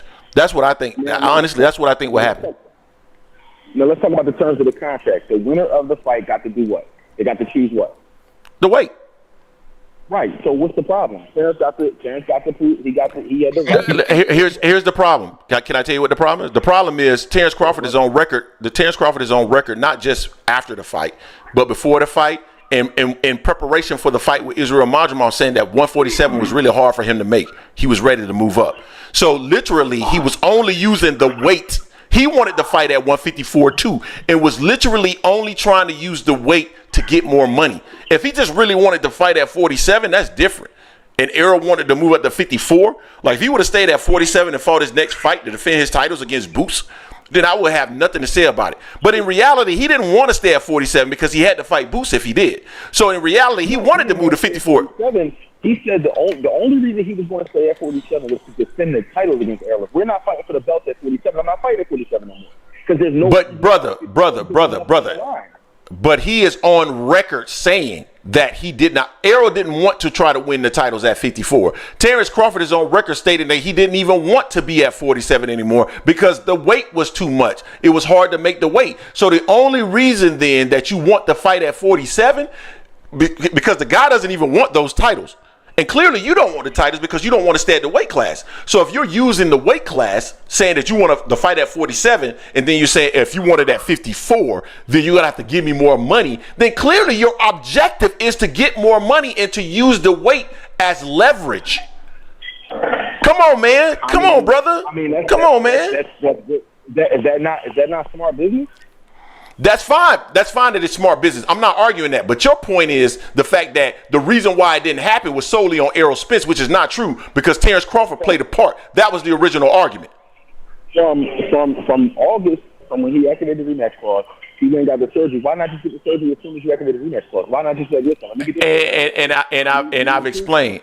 I think that they were going to go forward with the rematch until Terence started becoming challenging with trying to get more money using the weight. So then he went ahead and got the eye surgery. That's my opinion. So let me ask you this: why, as soon as he let Bud out the rematch clause and Bud moved on to fight Madrimov, he then jumped in the ring with Fundora saying he wanted that fight next? Why not just like, yo, I want my get back. I'm ready to fight in August. If he was ready to fight Fundora, why you ain't ready to fight Bud? So why would he be ready to fight Bud at 54? Because he was ready to fight. He was ready to fight Fundora. Yeah, but Fundora got a title the same way that y'all say that Terence Crawford got a title, and if you ain't got a title, he's not gonna want to fight you. And so Boots doesn't have anything to offer him. He wanted a title at 154 pounds. So why would he go fight? And that's a whole other story. Errol Spence does not deserve to be fighting for a belt at 154. You know it, and I know it. Man, neither does Terence Crawford. But anyway, why not? Why not? He was just undisputed at 47. Why isn't he not, Greg? Why do you get the opportunity to become? But why do you get a shot? No, let me. I'm gonna ask you a question. Why do you get the opportunity? Why do you get the opportunity to get a shot at the title when in reality you haven't done anything at the weight class yet, and you're not a draw? Nobody knows who you are, so it's not like you get to skip the line because you bring a lot of money. So I forgot the sanction about it. It's too many. So right or wrong, when you are the champion at 147, do you not get to move up and use that champion status at the next weight class to affect the put yourself in a position? Only for the WBO. The other ones don't do that. But if you move up, if you're the undisputed champion at 154, you know damn good and well you're going to jump to the top of the rankings in the next weight class. You know that, and I know that. Not to become a mandatory, but yeah, you could jump. No, they're gonna put you in the rankings for sure, but that doesn't mean you become a mandatory outside of the WBO, which is a part of their rules. That's all I'm saying. Who has more rights for title fights right now? So let me ask you a question, because all the things that Errol Spence did at 147 pounds by unifying the title, because he lost to Terence Crawford, when he moves up, he shouldn't be ranked highly either. Why? Yeah, he just lost a fight. If Terence Crawford got smacked like Errol did, then I would be saying the same thing. No, but you got to work your way back up, King. Well, if Terence Crawford actually sold worth a damn, then hey, Errol wouldn't be able to come up there and skip him. We boxing fans, right? We are boxing fans. Why are boxing fans so enamored with who sells what? Like, because it's who sells part of business. I can tell you why. Can I tell you why? Sure. The reason why they are enamored with sales is because that is partly what dictates fights actually occurring. And so when you say a fighter is ducking another fighter, your favorite fighter, but your favorite fighter don't sell worth a damn, it's like, no, they're not ducking. There's no money to be made in fighting your fighter. That's why it comes up. That's the reason why fights get made, bro. Well, now Terence Crawford has a guy behind him who is going to put money behind him to fight people. So what's going to be now that he got $10 million. For now, let's see what ends up happening. Man, listen, the PBC is about to be done, bro. They gonna get down on the right. Y'all been saying that for a while. Y'all been saying that for a while. You got Turkey. It's Turkey's the umbrella. You have Golden Boy, Match, and the Top Rank all under that umbrella right now. I was at the fight. I was sitting ringside down there. I hear you. Every promoter from those three organizations walked by. You know who wasn't there? A PBC representative. The writing's for now. They're either gonna get that or they're gonna lay down. For now. But hey, man, let me because there's some other people trying to call in real quick. Any last words you want to share with the people? Man, just tell your chat stop muting me and throw me a wrench or something, man. I don't need to be saying nothing crazy. Them boys are sensitive, man. Man, I sent you key cash apps 10 minutes ago. I sent you a $5 No, I appreciate you. I'm gonna hit you with a wrench, bro. Next time I see you in the chat, I'm gonna hit you with a wrench because I don't want you to get muted. I haven't seen you saying anything. I don't believe in saying anything racial or anything like that. So as long as you're not doing that, I don't.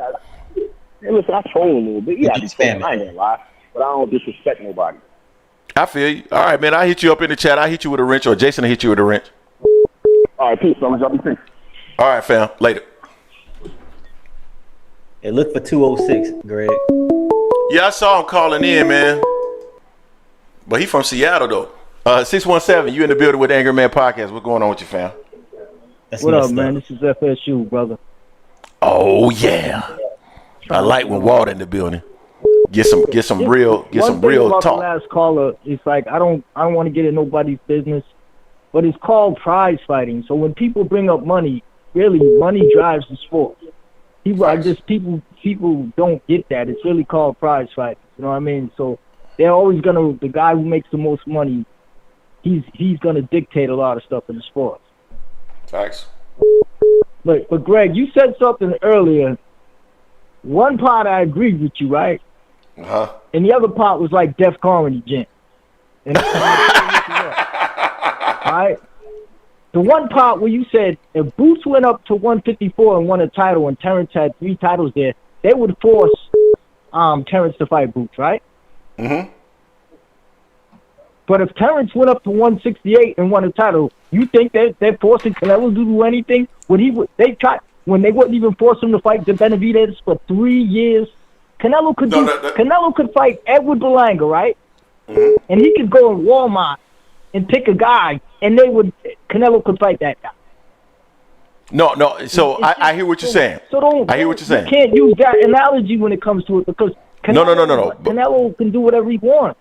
No. But here's what I was saying. People love to throw that out there, saying that Boots is fearful of Terence Crawford because he won't move up and try to get in Terence Crawford. But let me finish. But get in Terence Crawford way. Theoretically, Terence Crawford won't have to fight Boots either because Boots is just winning a title. It's not like he's becoming a mandatory for Terence Crawford. He's just going up there to win a title. That was their argument. Similarly, Terence Crawford moving up to go win a title at 168 would show that he belongs in the weight class and would put more pressure. But all I'm saying is that there's a disconnect between these arguments, right? Like one guy should move up to a weight class and win a title and the other one shouldn't. That's all I'm saying. My thing is Terence is using the Canelo fight because really Terence just wants to fight one more big fight and get out. Yeah. But after that fight with Madrimov, Terence, if he's smart, he can look at what he saw last night and know that 154 is an easy pickings. And Turki Alalshikh back Oscar into a corner by making him say that, okay, they fight next. Yeah. But on that same thing, you know that ain't going to happen. Because you seen Oscar this week on that Far Right podcast when he said that when he fought Floyd, that he had in the contract that Floyd had to fight him back in a year. And he said Floyd retired for a year and 1 day not to fight him, right? Mm-hmm. And it's like the podcast guy didn't come back on him because Floyd had fought Ricky Hatton 7 months later. So he just lied to the guy on the podcast. You know what I'm saying? And it's like, so I don't believe anything Oscar De La Hoya says, because you seen him and kept trying to bring up Tim Tszyu to fight Ortiz next, because he knows. You watched that fight last night. I know you're a fan of Ortiz, and I think Ortiz got some hot. But Ortiz throws his jab from his waist. Mm-hmm. Crawford will counter that shit every time he throws it, because Crawford's way faster than the dude he fought last night. Facts. So, and you seen his face after fighting that dude. Come on, bro. That fight won't go past 9 rounds. It won't. Unless he fights in the shell the whole time. If he throws that jab anytime at Crawford, he's gonna get counted. It's like, so it's like I don't see Ortiz being that much of a challenge for Crawford. It's like I say the same thing in Discord. Who fights in the shell? You know what I'm saying? Tszyu will be more of a challenge though. Crawford should just clean out 154, and then you retire the only dude in the sports history that got 3 weight classes. You know what I'm saying? Because fighting Canelo is a pipe dream. Canelo's not going to. You are 100% right about that. Canelo has no gain in that fight. If he beats him, they're not going to give him the credit. And if he loses, they're going to clown him. Yep. Right? But I guarantee you, if Canelo fights Crawford and he loses, he'll still have dudes saying he's the best fighter in boxing. Because what Canelo could do, he could fight a milkman and lose, and they'll still say he's the best fighter in boxing. That's why I try not to pay attention to Canelo. I kind of exclude him from my boxing because you see the type of stuff he does. You know what I mean? But yo, Jay, I watched that Leo fight last night, man. I was, with both of them. I knew that dude could beat Lopez because Lopez, he throws awkward style, but he leaves his chin up in the air. Yeah. And like he won a title. Like Fernand was talking about it earlier. He won a title against a Josh Warrington. Like, come on, man. And then he fought some other dude, some British dude. As soon as he got in there with somebody with skill, because if you remember, go back and watch the Leo against Cool Boy Steph. Leo can fight, man. He's really skilled. Yeah. It's like, and he was fighting at a lighter weight where you could tell once he got to 126, he got power. So it showed up in that fight, and it's like he was waiting. The reason why he didn't knock him out until I think it was like the 11th round. He was waiting for that dude to throw that punch where he leaves his chin up high. And as soon as he threw it, he caught it. Right. That left. Slept. Yeah, and that was a great knockout. Yeah, great knockout. But Jay, man, I heard when you first came on, I was listening. You talking that Miami stuff already. You know what I'm saying? Season ain't even started. It's like, y'all got a better team this year, Jay. I agree with that. But you getting ready to jinx the F out of them dudes. And if they lose, bro, you better not come on there. When they play us, you better not come on there. Well, I ain't seen nothing about Miami. No, I don't think he said anything about Miami, but, it's oozing out of him. You could tell he want to say it. First came on, he was saying something about FSU, saying he loses and all that. Oh, yeah. He was talking trash about FSU now. That's true. I was listening, man. I listened to y'all from the start, man. Y'all are, especially now, like, I listen to y'all every Sunday, man. It's like, and, and sports are dead right now, too. So, it's like, I be waiting on y'all, man. It's like, I tried to call to be the first caller, but Band Up beat me to it, man. And all he did was give wishful thinking on Washington, because I think Band Up, if you listening, bro, I'm an FSU fan. I think we all in the same position. We don't know what our team's going to be this year. You know what I'm saying? Jason got more of a realistic thing about what his team's going to be honest with you.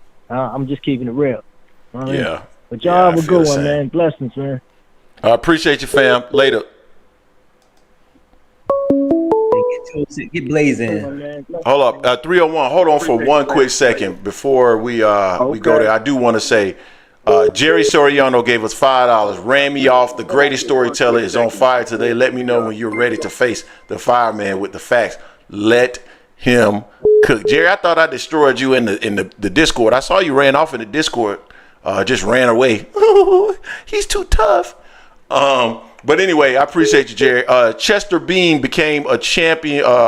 Became a champion today, or we have a new member, if you will. Chester Bean, you guys check it out. $2.99 a month, help support the channel. Chester Bean, we appreciate you becoming a member of the channel to support the channel today. 301, what's going on? Hey, Greg, this is Gregory Quattlebaum. Hi. Hey, how's it going? How y'all doing? Doing well, man. How are you? I'm okay. I'm just touch on a couple of things. I said some of them.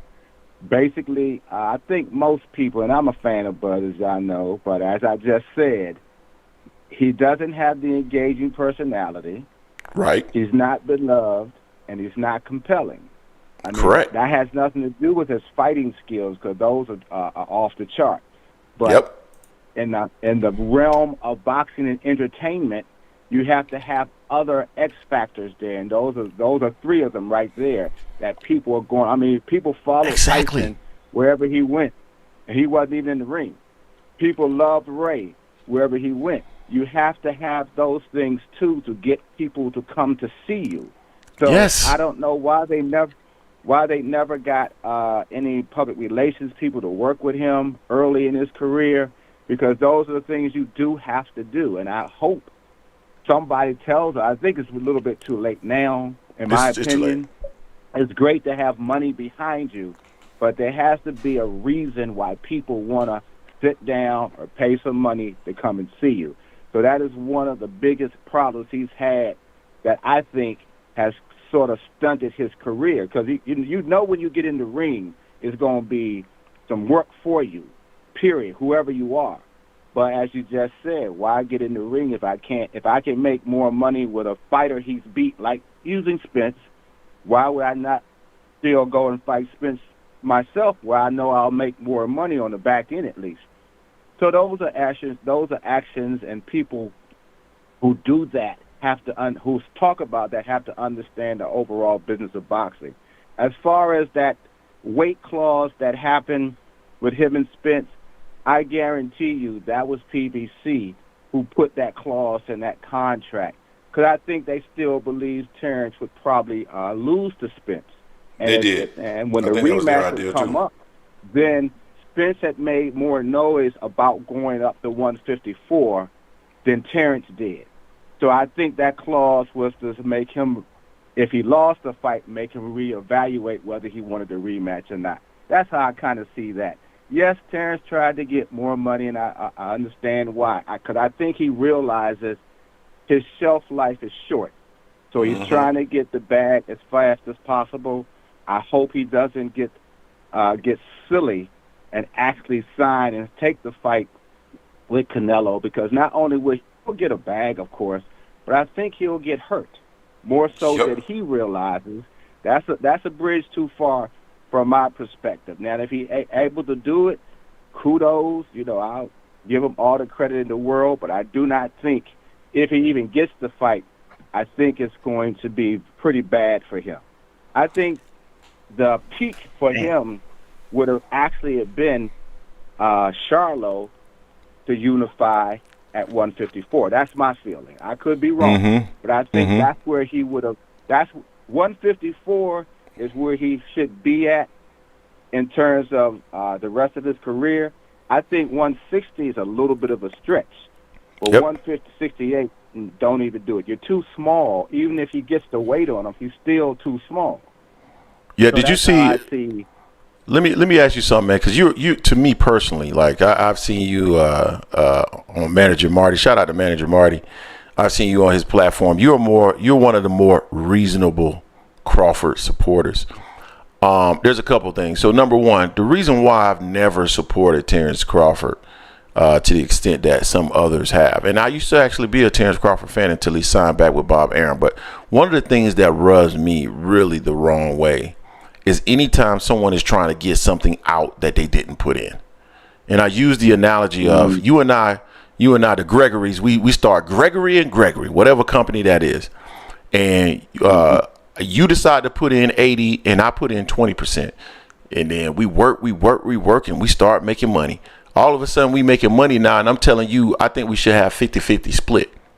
Why would we have a 50-50 split on the revenue? You didn't put in 50-50 on the upside on the front end. You didn't take any of the risk.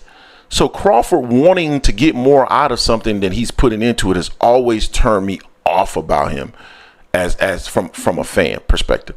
I agree with you. I think moving up to 168 is a bridge too far. I think 160 is also a step too far. I would love to still see him in there with Charlo because I think that's a competitive fight. And the thing that I wanted to ask you is, and I noticed this, you know, I kept telling people, they kept talking about, oh, you can take Canelo and you can put him in the ring with Canelo, he'll beat him. I'm like, you guys are taking a version of Terence Crawford at 147 that has a certain level of speed and how hard he's hitting for 147, and you're dropping him in 168 and believing that the speed and the power will remain. He's going to be fighting bigger guys. He's going to have more weight on him. He's going to look a bit slower. To me, versus Madrimov, he looks slower. To that, you say what? I say he was slower. He's getting acclimated to that weight because that is a lot more weight than he's put on when he's previously come up in weight during his career.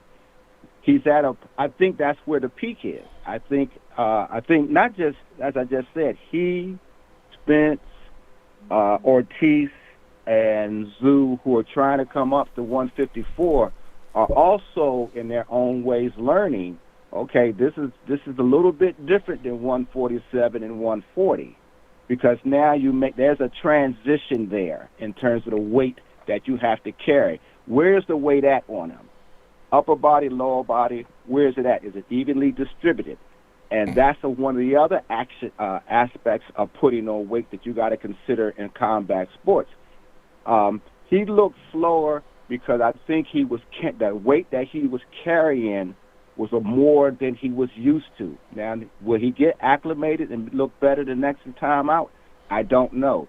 But I should have told them, where's my weight? Is it in my legs? Is it in my stomach? Where is it? Because there was definitely, he looked slower.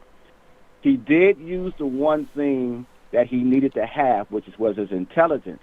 That's why he didn't engage, because he realized, hey, I'm not flowing. My flow isn't like I need to be. I'm not moving this in the same way at 147. But you don't really get that until you actually in the ring with somebody who you're going to be fighting. Now, sparring, as we all know, can be a little different. In that ring, he learned something. And what he had to learn was, I need to now be smarter now, because now I have to change how I'm fighting. And it'll probably be the same way when he goes to whoever the next opponent is.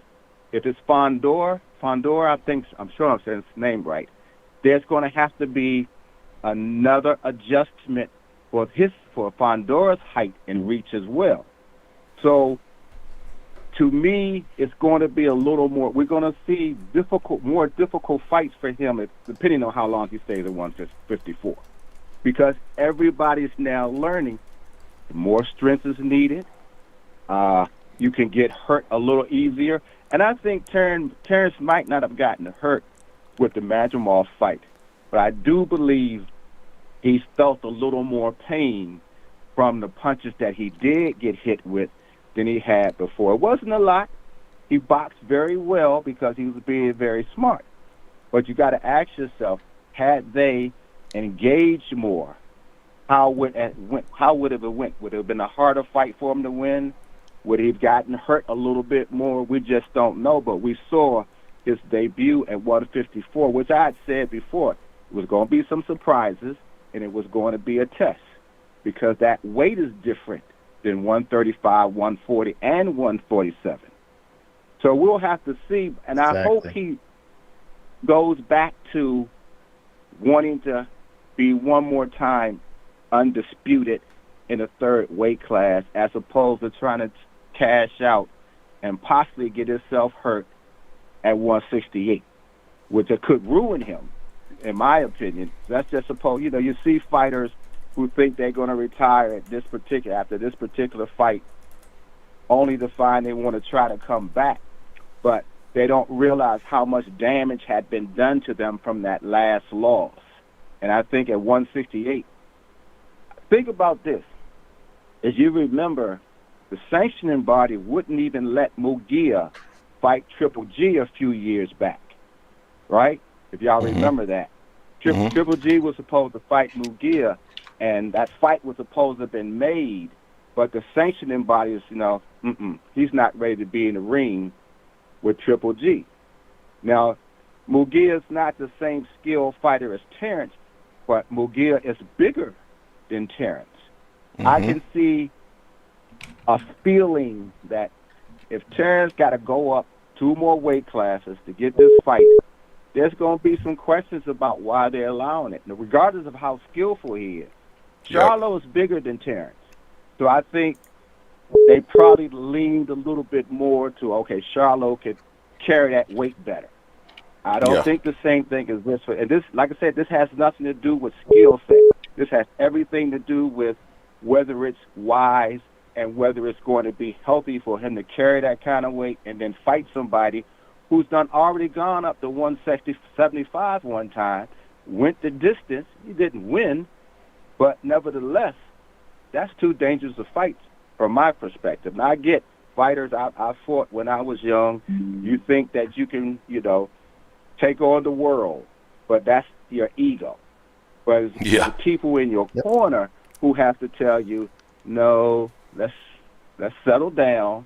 You're going too far. You're not ready to do this. I know how you feel. You're great, but we ain't trying to get you killed either. Facts. So that's kind of how I'm looking at this 154 division, by the way. It's going to produce, if they spend the money, a lot of great fights. That's how I'm seeing it. It's on fire. You got a lot of good guys. I keep hearing Boots coming up, people saying Boots should come up to 154. For what? Go ahead and conquer the 147 division and build yourself from there. Just coming up to 154 to fight Terence, which I don't think he's going to win, but there's not a lot of incentives besides you just want that on your resume that you fought him or possibly beat him. The money, I don't know. They say this fight lost $10 million. Whether it did or not, I don't know. What will be true is the next fight, what happens there? Will it lose again? And more importantly, will Terence even win the fight, depending on who it is? Because now 154 has a lot of great possibilities for guys. I didn't know much about Madrimov or the guy Ortiz fought last night. But today I do. And I think both of those fighters, Ortiz and Terence, realize, hey, this is not going to be a walk in the park in this division like maybe 147 has been.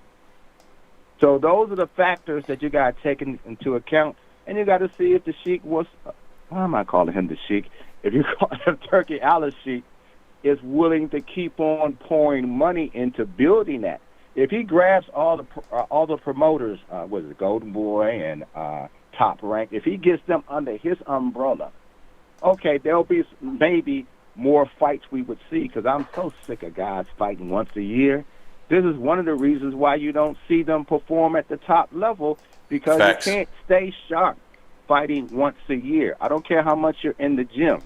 You have to be in there where that X factor is, where you don't know what that guy's feeling psychologically, whether he's like, I'm not leaving this ring without a win. But you don't get that in the gym. You get that from the real fights. So hopefully they'll listen to you guys on the podcast to make better fights, make more of the fights, I should say. And the fighters will start realizing, maybe I got to stop asking for $30 million every time I fight. Maybe I need to take 10 or 5, get some back-end money if possible, and stop overpricing the fights, too. So some of these fights are just incredibly overpriced. That fight card, again, that Terence headlined, there was too much on there. That was way too much stuff on that fight. And I can see how people were going to sleep, getting tired, don't want to keep watching. I don't know even what time the fight came on, but that's a long time to be waiting for a fight. So having said all of that, what did y'all think about the fight in a nutshell? I was entertained by the fight, but I'm a fight fan. I thought the card was way too long. I was getting extremely tired. The Eminem stuff was not something I was interested in looking at. And I think that it was too many people on the card. Like, he got to learn what it is that he's doing. And right now, having like an event that long it doesn't work. Yeah, well, you're right about that. I mean, I guess they're learning. That's a good thing. But it shouldn't take you $10 million to learn. If that's what you lost. I agree. So, and like I said, I love Crawford. I love his skills, but I try to be honest about every fighter that I favor. You got some pluses and you got minuses. And the pluses, the minus for Terence is a big one in the fact that if you're not bringing in the money, it's still going to be difficult. Even after you've had this great win over Spence, it's still going to be difficult for you to get the fights that you want, because people still, as you just said, he did go on a tour. I saw him on some of the TV shows as well, some of the news shows. He has a great story, but it's him. I've been in public relations before, marketing and those kind of things, and the product can't just be you have great skills when you talk about a fighter. If y'all remember when they sold the Pet Rock years ago, y'all, I know I'm older than y'all, but for one Christmas period, they sold what was called the Pet Rock. Well, that was great marketing, that you could sell something that you could go right outside and go through your yard and pick up and have the same thing, but go to a specialty store and they're selling that rock that you just picked up for $40. This is back in the 80s when that happened. Terence is kind of like the Pet Rock, so to speak. It's a lot of fighters who we probably will never know who have great skills too, who won't even get a chance to get in the ring and really rise up, who probably have greater personalities, maybe a similar backstory, that if they were only had someone behind them put them in the ring, then they could flourish. Terence had the great, Bob Aaron's been around almost 100 years, almost, and he still wasn't able to push Terence to the superstar level that he should have been at. And the reason is because of the product that you have. He's a great fighter, but don't nobody who's not a real fight fan really care. And that's, unfortunately, that's kind of the reason. Terence who? He's a great fighter. He can probably beat most of the guys in the ring, but yeah, and that's unfortunate for him. So if he gets, like I said, this cash out fight with Canelo, I hope he doesn't get hurt, and that would be the end of him. Or you can stand around and fight all of these other tough guys that may create more buzz for you at 154. So that's where I am with that. I don't want to keep talking because I could talk forever. I appreciate you calling in, and I really appreciate your perspective, because I think it's balanced, and we'll see what he ends up doing. He mentioned that that his main focus and his main motivation was really to fight Canelo Alvarez. So I don't really think he has a lot of drive and motivation to fight anybody else at 154, but we'll see. Anything else you want to share with the people before we move on to the next? I'll get out the way because I know a lot of people try to get on, and I was trying to call you myself for a while, so I won't talk you to death this time. Oh, one other thing, man. Yeah. Why don't y'all go ahead and do the StreamYard so you can get more people on at one time, so you can have some more debates and so forth? That would be great for y'all.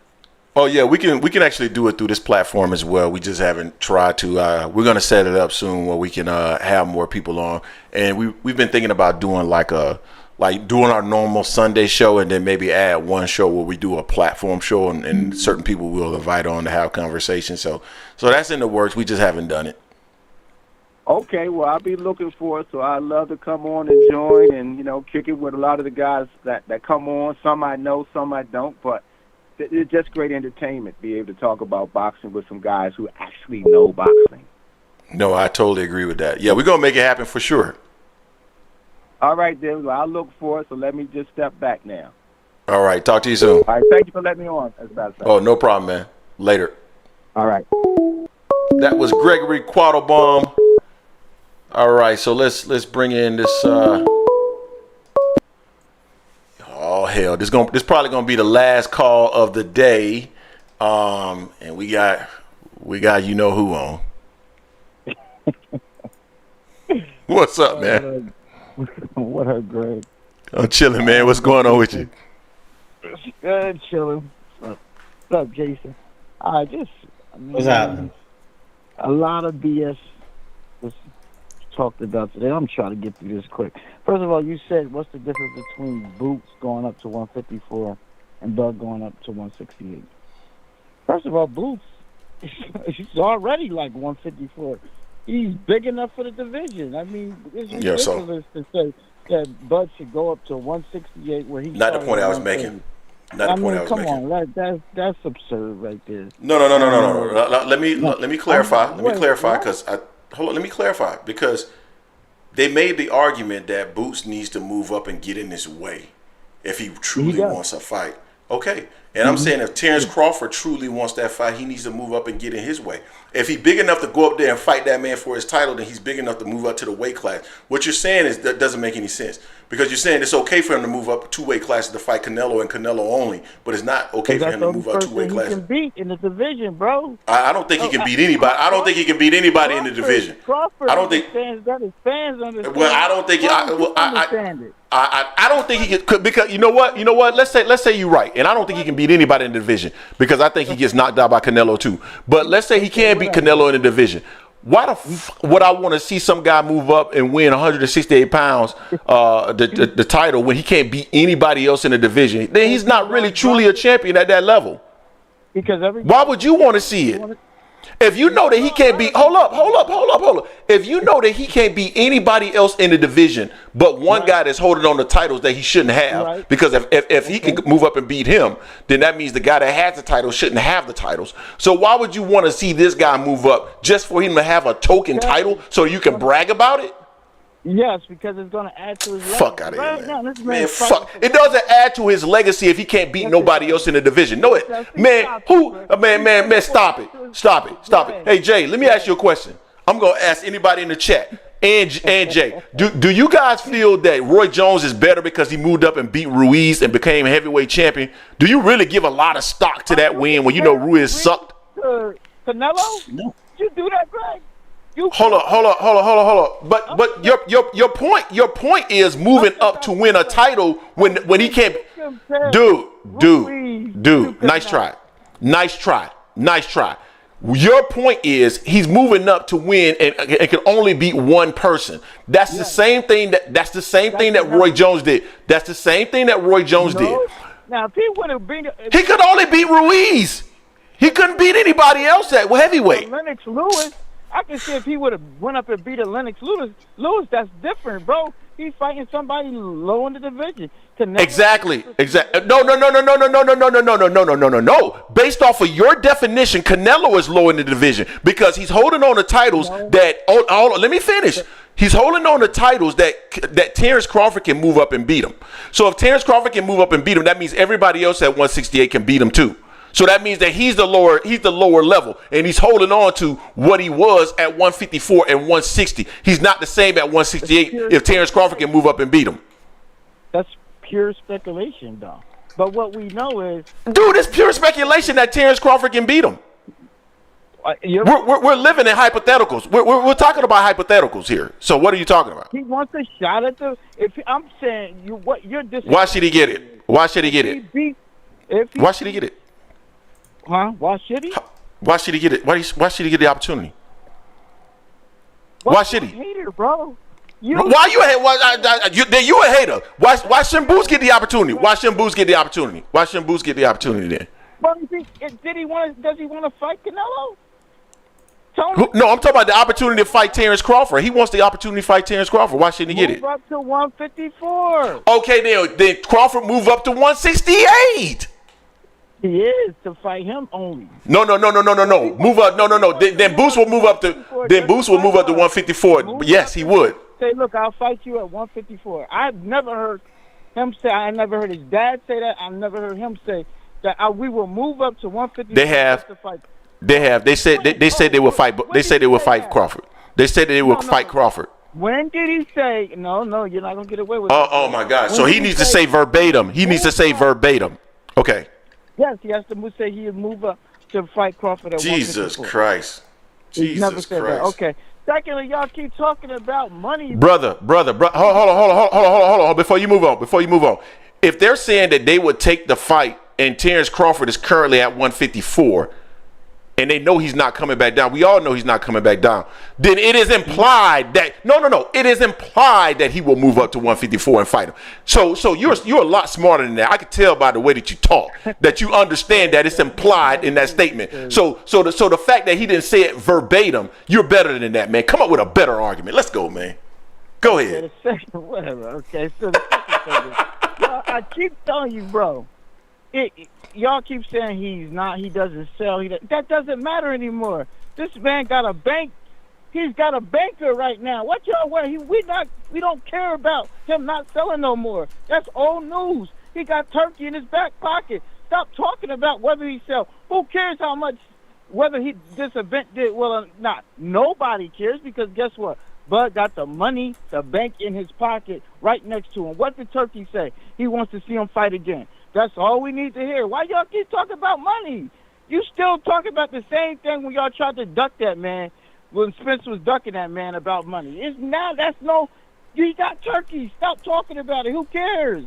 Why you care? So can I respond? You asked me a question, can I respond? You realize that, right? You asking me a question, can I respond? That money hit different. You're asking a question, can I respond? He has oil money today because Turki Alalshikh is in a business that he doesn't understand. Now, at what point does Turki Alalshikh realize that this man loses money and starts to dial that down? That's the reason. That was the whole point of us pointing that out. Plus, the reason why Fundora is not interested in fighting him. Plus, the reason why he shouldn't get an opportunity to fight Canelo Alvarez. He doesn't fucking draw. So it doesn't matter. There is no reason that you can use that will make me believe that Terence Crawford should move up, should get the opportunity, the privilege to move up 2 weight classes and skip everybody at that weight class to fight a fighter. Nothing. And hold on real quick before you go there, because I know you're going to respond. I need to respond to these super chats. First time super chat and subscribe because you are promoting Terence to stay at super welterweight. Crawford versus Charlo, Crawford versus Ennis. Thank you. 100% fam. I believe in that wholeheartedly. I know we hadn't addressed it. And then ASVP TV hit us with the $199, and now y'all supporting Fundora for a decade. No, we supporting Fundora just because he wants to do what he wants to do.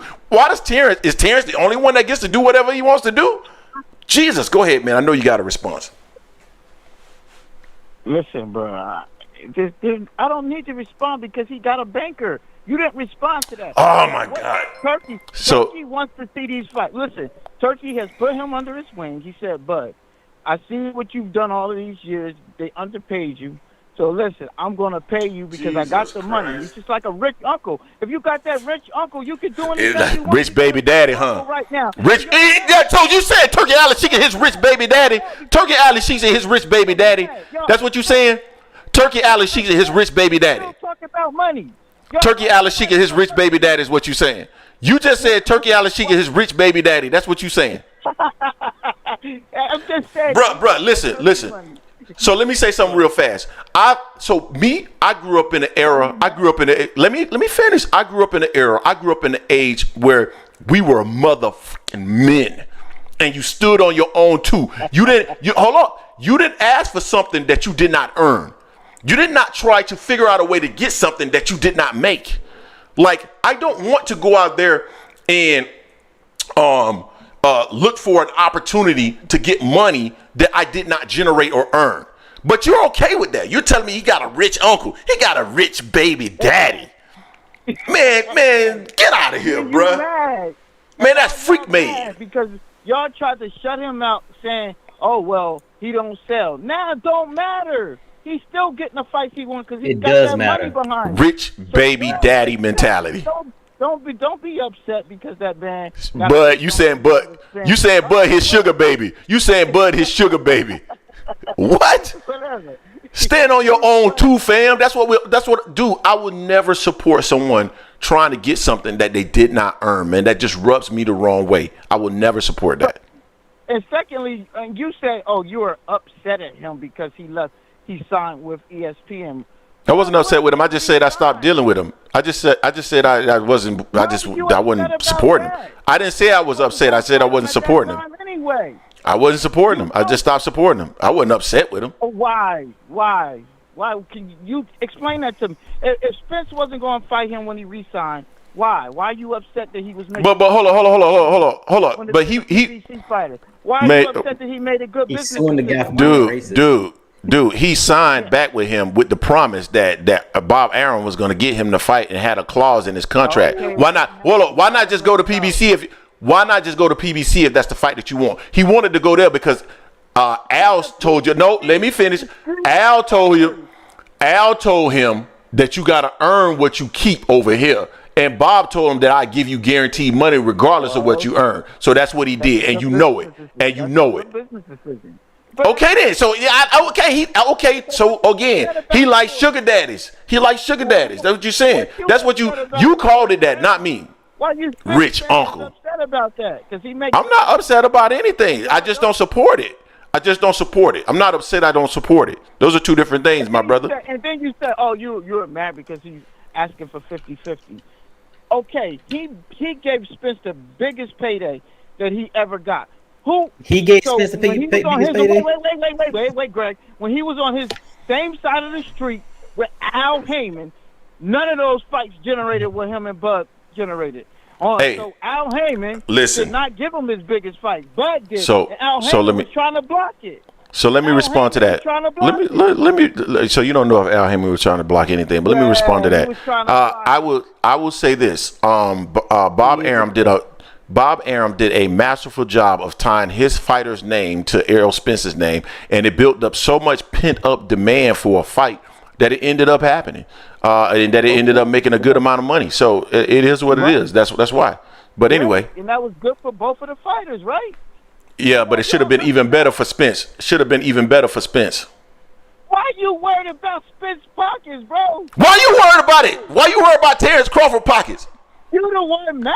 Need y'all get the lights up, man. Come on, man. Support the channel, support the grind. Spence didn't make more money. Y'all. Need y'all get the lights up, man. Come on, man. Support the channel, support the grind. Y'all get the lights up, man. Go ahead, bro. Y'all are so out of line, bro. And then, okay, finally, I'll say this. In yesteryear boxing, when we had Sugar Ray, we all know Sugar Ray was the man back then, right? He was the draw. He could have dictated everything. So what if Sugar Ray said, "Man, I want $100 million to fight Hagler, or I want $100 million to fight Duran"? The way y'all talking, y'all have been like, "Oh, well, he's the draw. You gotta take it. Duran, he gotta take what he gets." I mean, what if we had that conversations back then? We would have never had the fights we had. What if Muhammad Ali said to Joe Frazier? "Oh, shit. Well, he the draw, Nah, Joe, Joe got to take it. Apples and oranges. Muhammad Ali the draw. Come on, bro. They never did that back in the day. Apples and oranges. Fans have made this into nothing more than who can draw more. We know there's going to be more popular fighters, but guess what? If they want a legacy, they got to fight these guys. Hey, hold on. Let me ask you a question. Number one, Canelo doesn't. So you're comparing apples and oranges. You're talking about two guys back in the day. Were in the same weight classes. You're talking about now you're trying to compare that to a guy that's trying to move up essentially three weight classes. I don't care. Sugar Ray. Okay, Sugar Ray. Okay, he was at 160. Marvin Hagler was at 160.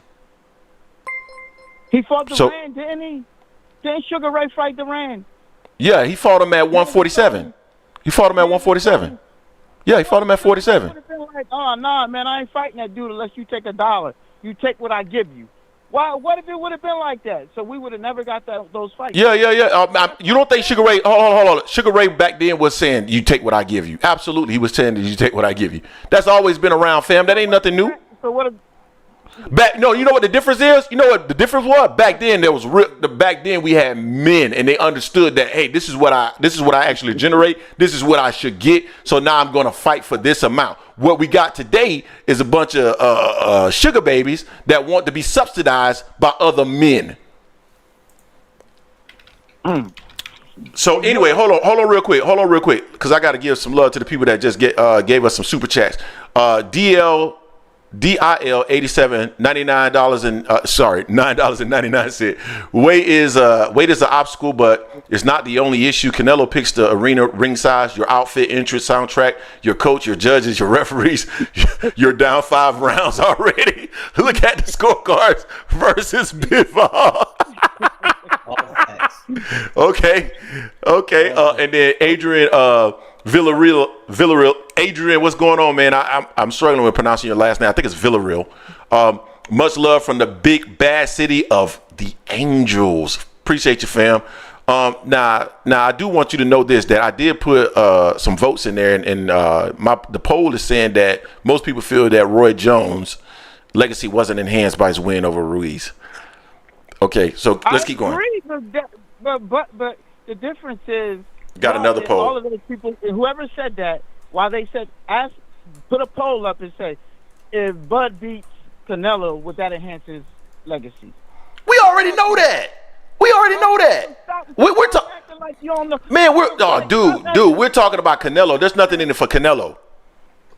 Okay, I don't care. What is I know, because you got a sugar baby mentality. Sugar babies don't care about nobody else's feelings. They only care about their own. It's the biggest bag that he ever got. So that's what he's getting.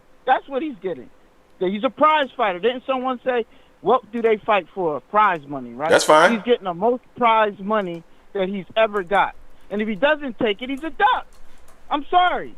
You got a guy that you just said that, hey, look, oh man, see, it's weight classes for a reason. So everything's in your favor. Take the fight, beat him up, and say, listen, this is what happened. He wanted to fight, I beat him up. And guess what? And here's another thing. Beating Crawford, you're not going to be clowned even if you lose to Crawford. No one's going to be clowned. I don't care. If he loses to Crawford, you're not going to be clowned because they consider him one of the pound-for-pound best fighters in the world. So what?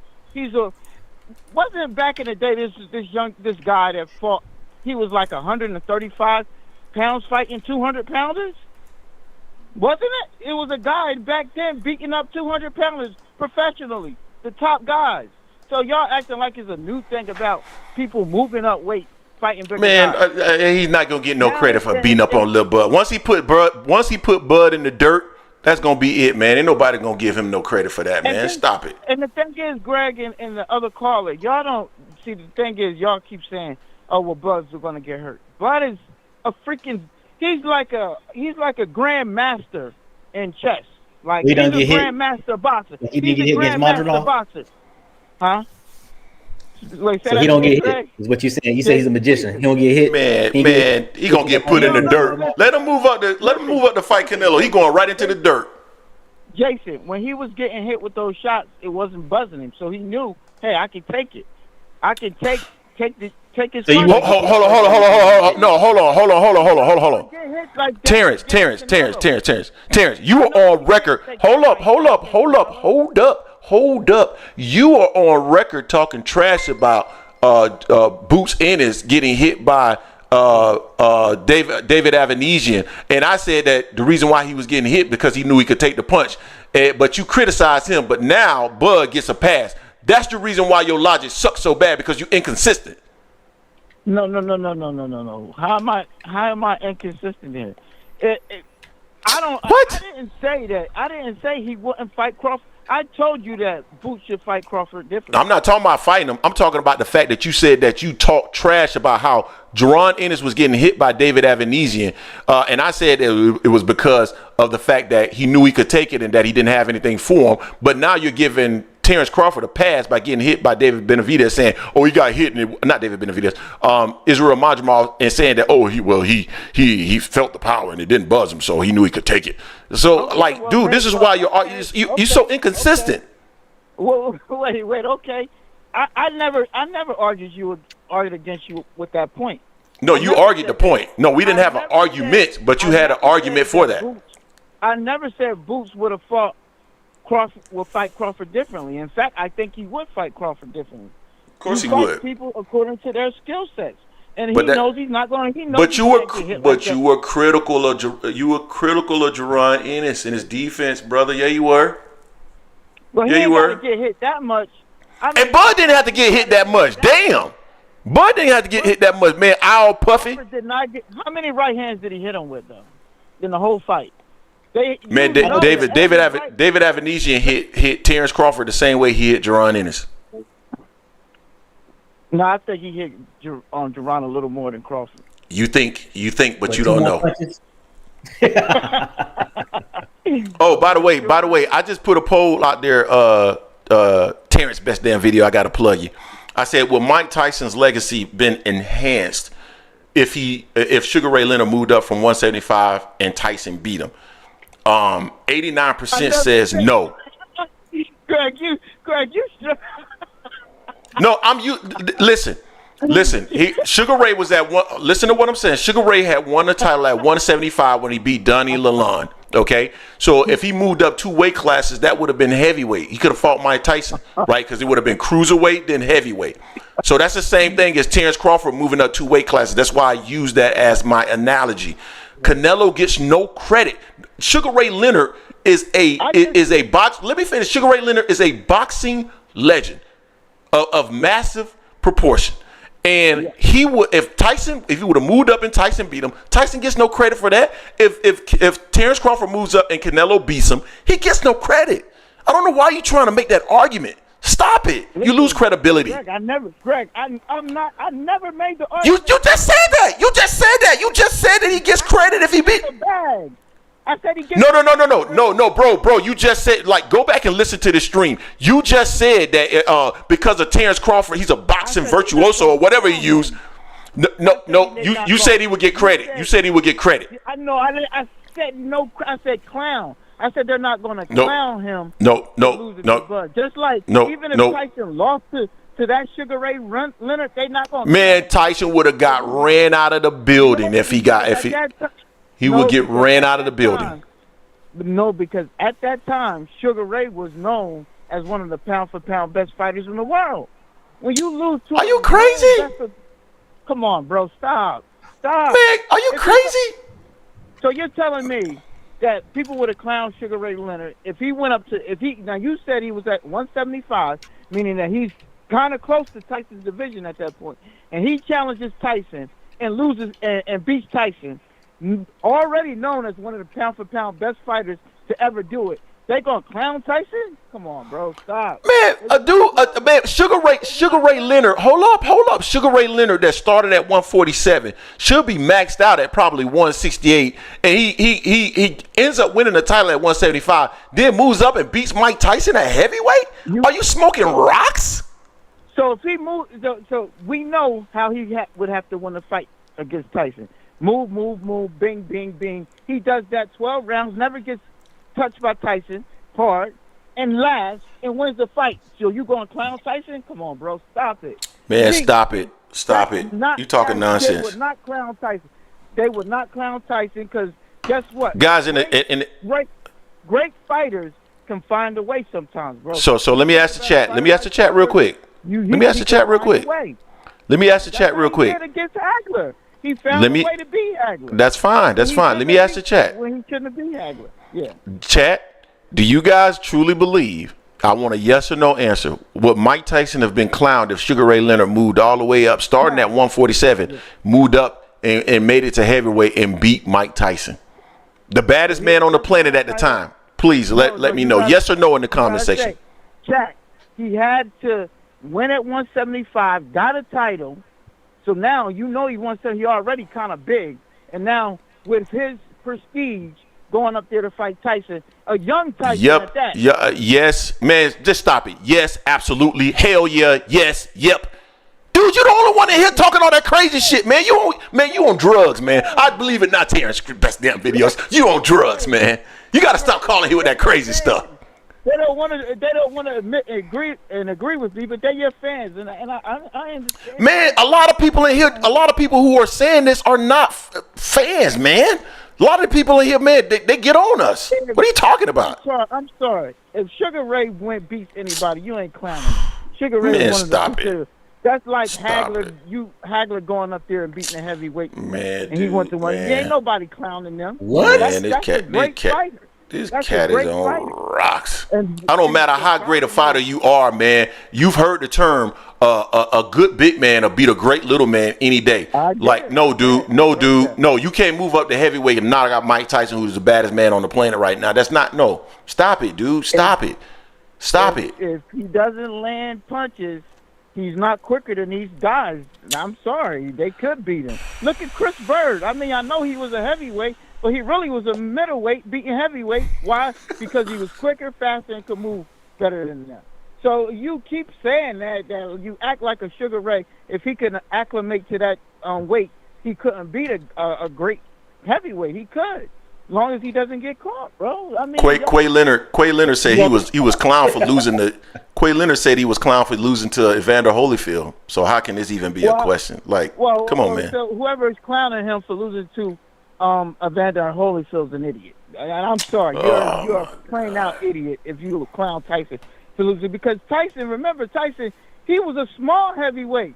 Evander, I know he came from cruiserweight. Bruh, he was still bigger and stronger. But he was still Tyson. But Tyson was still 215, 220. Huh? Well, no. We're not talking about that. I'm not saying that. All they were saying is that he got. Not. Well, I understand your point, but I'm talking about Tyson is still 220. You still talking about 215, 220. So you talking about Sugar Ray that's going to have to move up what, 40-some pounds? Remember, you just said he 175. What is the weight limit is 200. That's another 30 pounds. That's not crazy. That's not crazy. Okay. Another 30 pounds. Okay. And if he can move, let's say like a Chris Bird, and he moves and doesn't get caught. If it was a fifth, we all be drunk, man. Hey man, Terence best damn video. I'm hungry, man. I'm about to go upstairs and eat, man. What else you want to share with the people, man? That's all. That's all I got, Greg. Good show. See y'all next Sunday. Enjoy your night, man. All right, appreciate you for calling in, man. It's always enjoyable when I talk to you. All right, later. That was Terrence Best Damn Videos calling in, man. We had a great show today. I appreciate everything. Now, ASVP TV, I gotta go, man. I gotta get upstairs. I got some stuff I gotta do, unfortunately. I appreciate the $199 though. Jay, unless Jason want to stay on here, but I gotta go. And Jason, you can't even answer the phone line. I can't answer the phone line. I ain't barely talking the way Terrence was talking just now. But hey, we still got super chats. We got talk. Yeah, man. Yeah. Freeze Temp, $4.99. Crawford is very exciting to watch, and I'm glad he teamed up with Turkey. That whole team is amazing. We'll see if they keep losing money, how amazing they're gonna be. And then ASVP TV with the $1.99, talking about we ducking, we ain't ducking. I told you Greg was on that red cup drink, yapping a lot. Who said that? ASVP. I said that about you in the red cup. Let's shut your ass up. All right, man. We appreciate everybody that contributed to the channel today. We'll be out with fresh new content tomorrow, sometime probably midday, because I gotta go do PT. Boy, I'm so tired of PT, y'all. My damn shoulders, man, as weak as a baby, a newborn baby. But it is what it is. Yeah, so we'll be back with fresh new content tomorrow. We're gonna still, continue to work on bringing what do we call it, Jay? A panel show.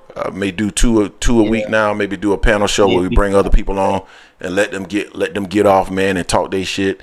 So we'll see. I think that's all we got, man. Until next time, y'all. Peace. Peace.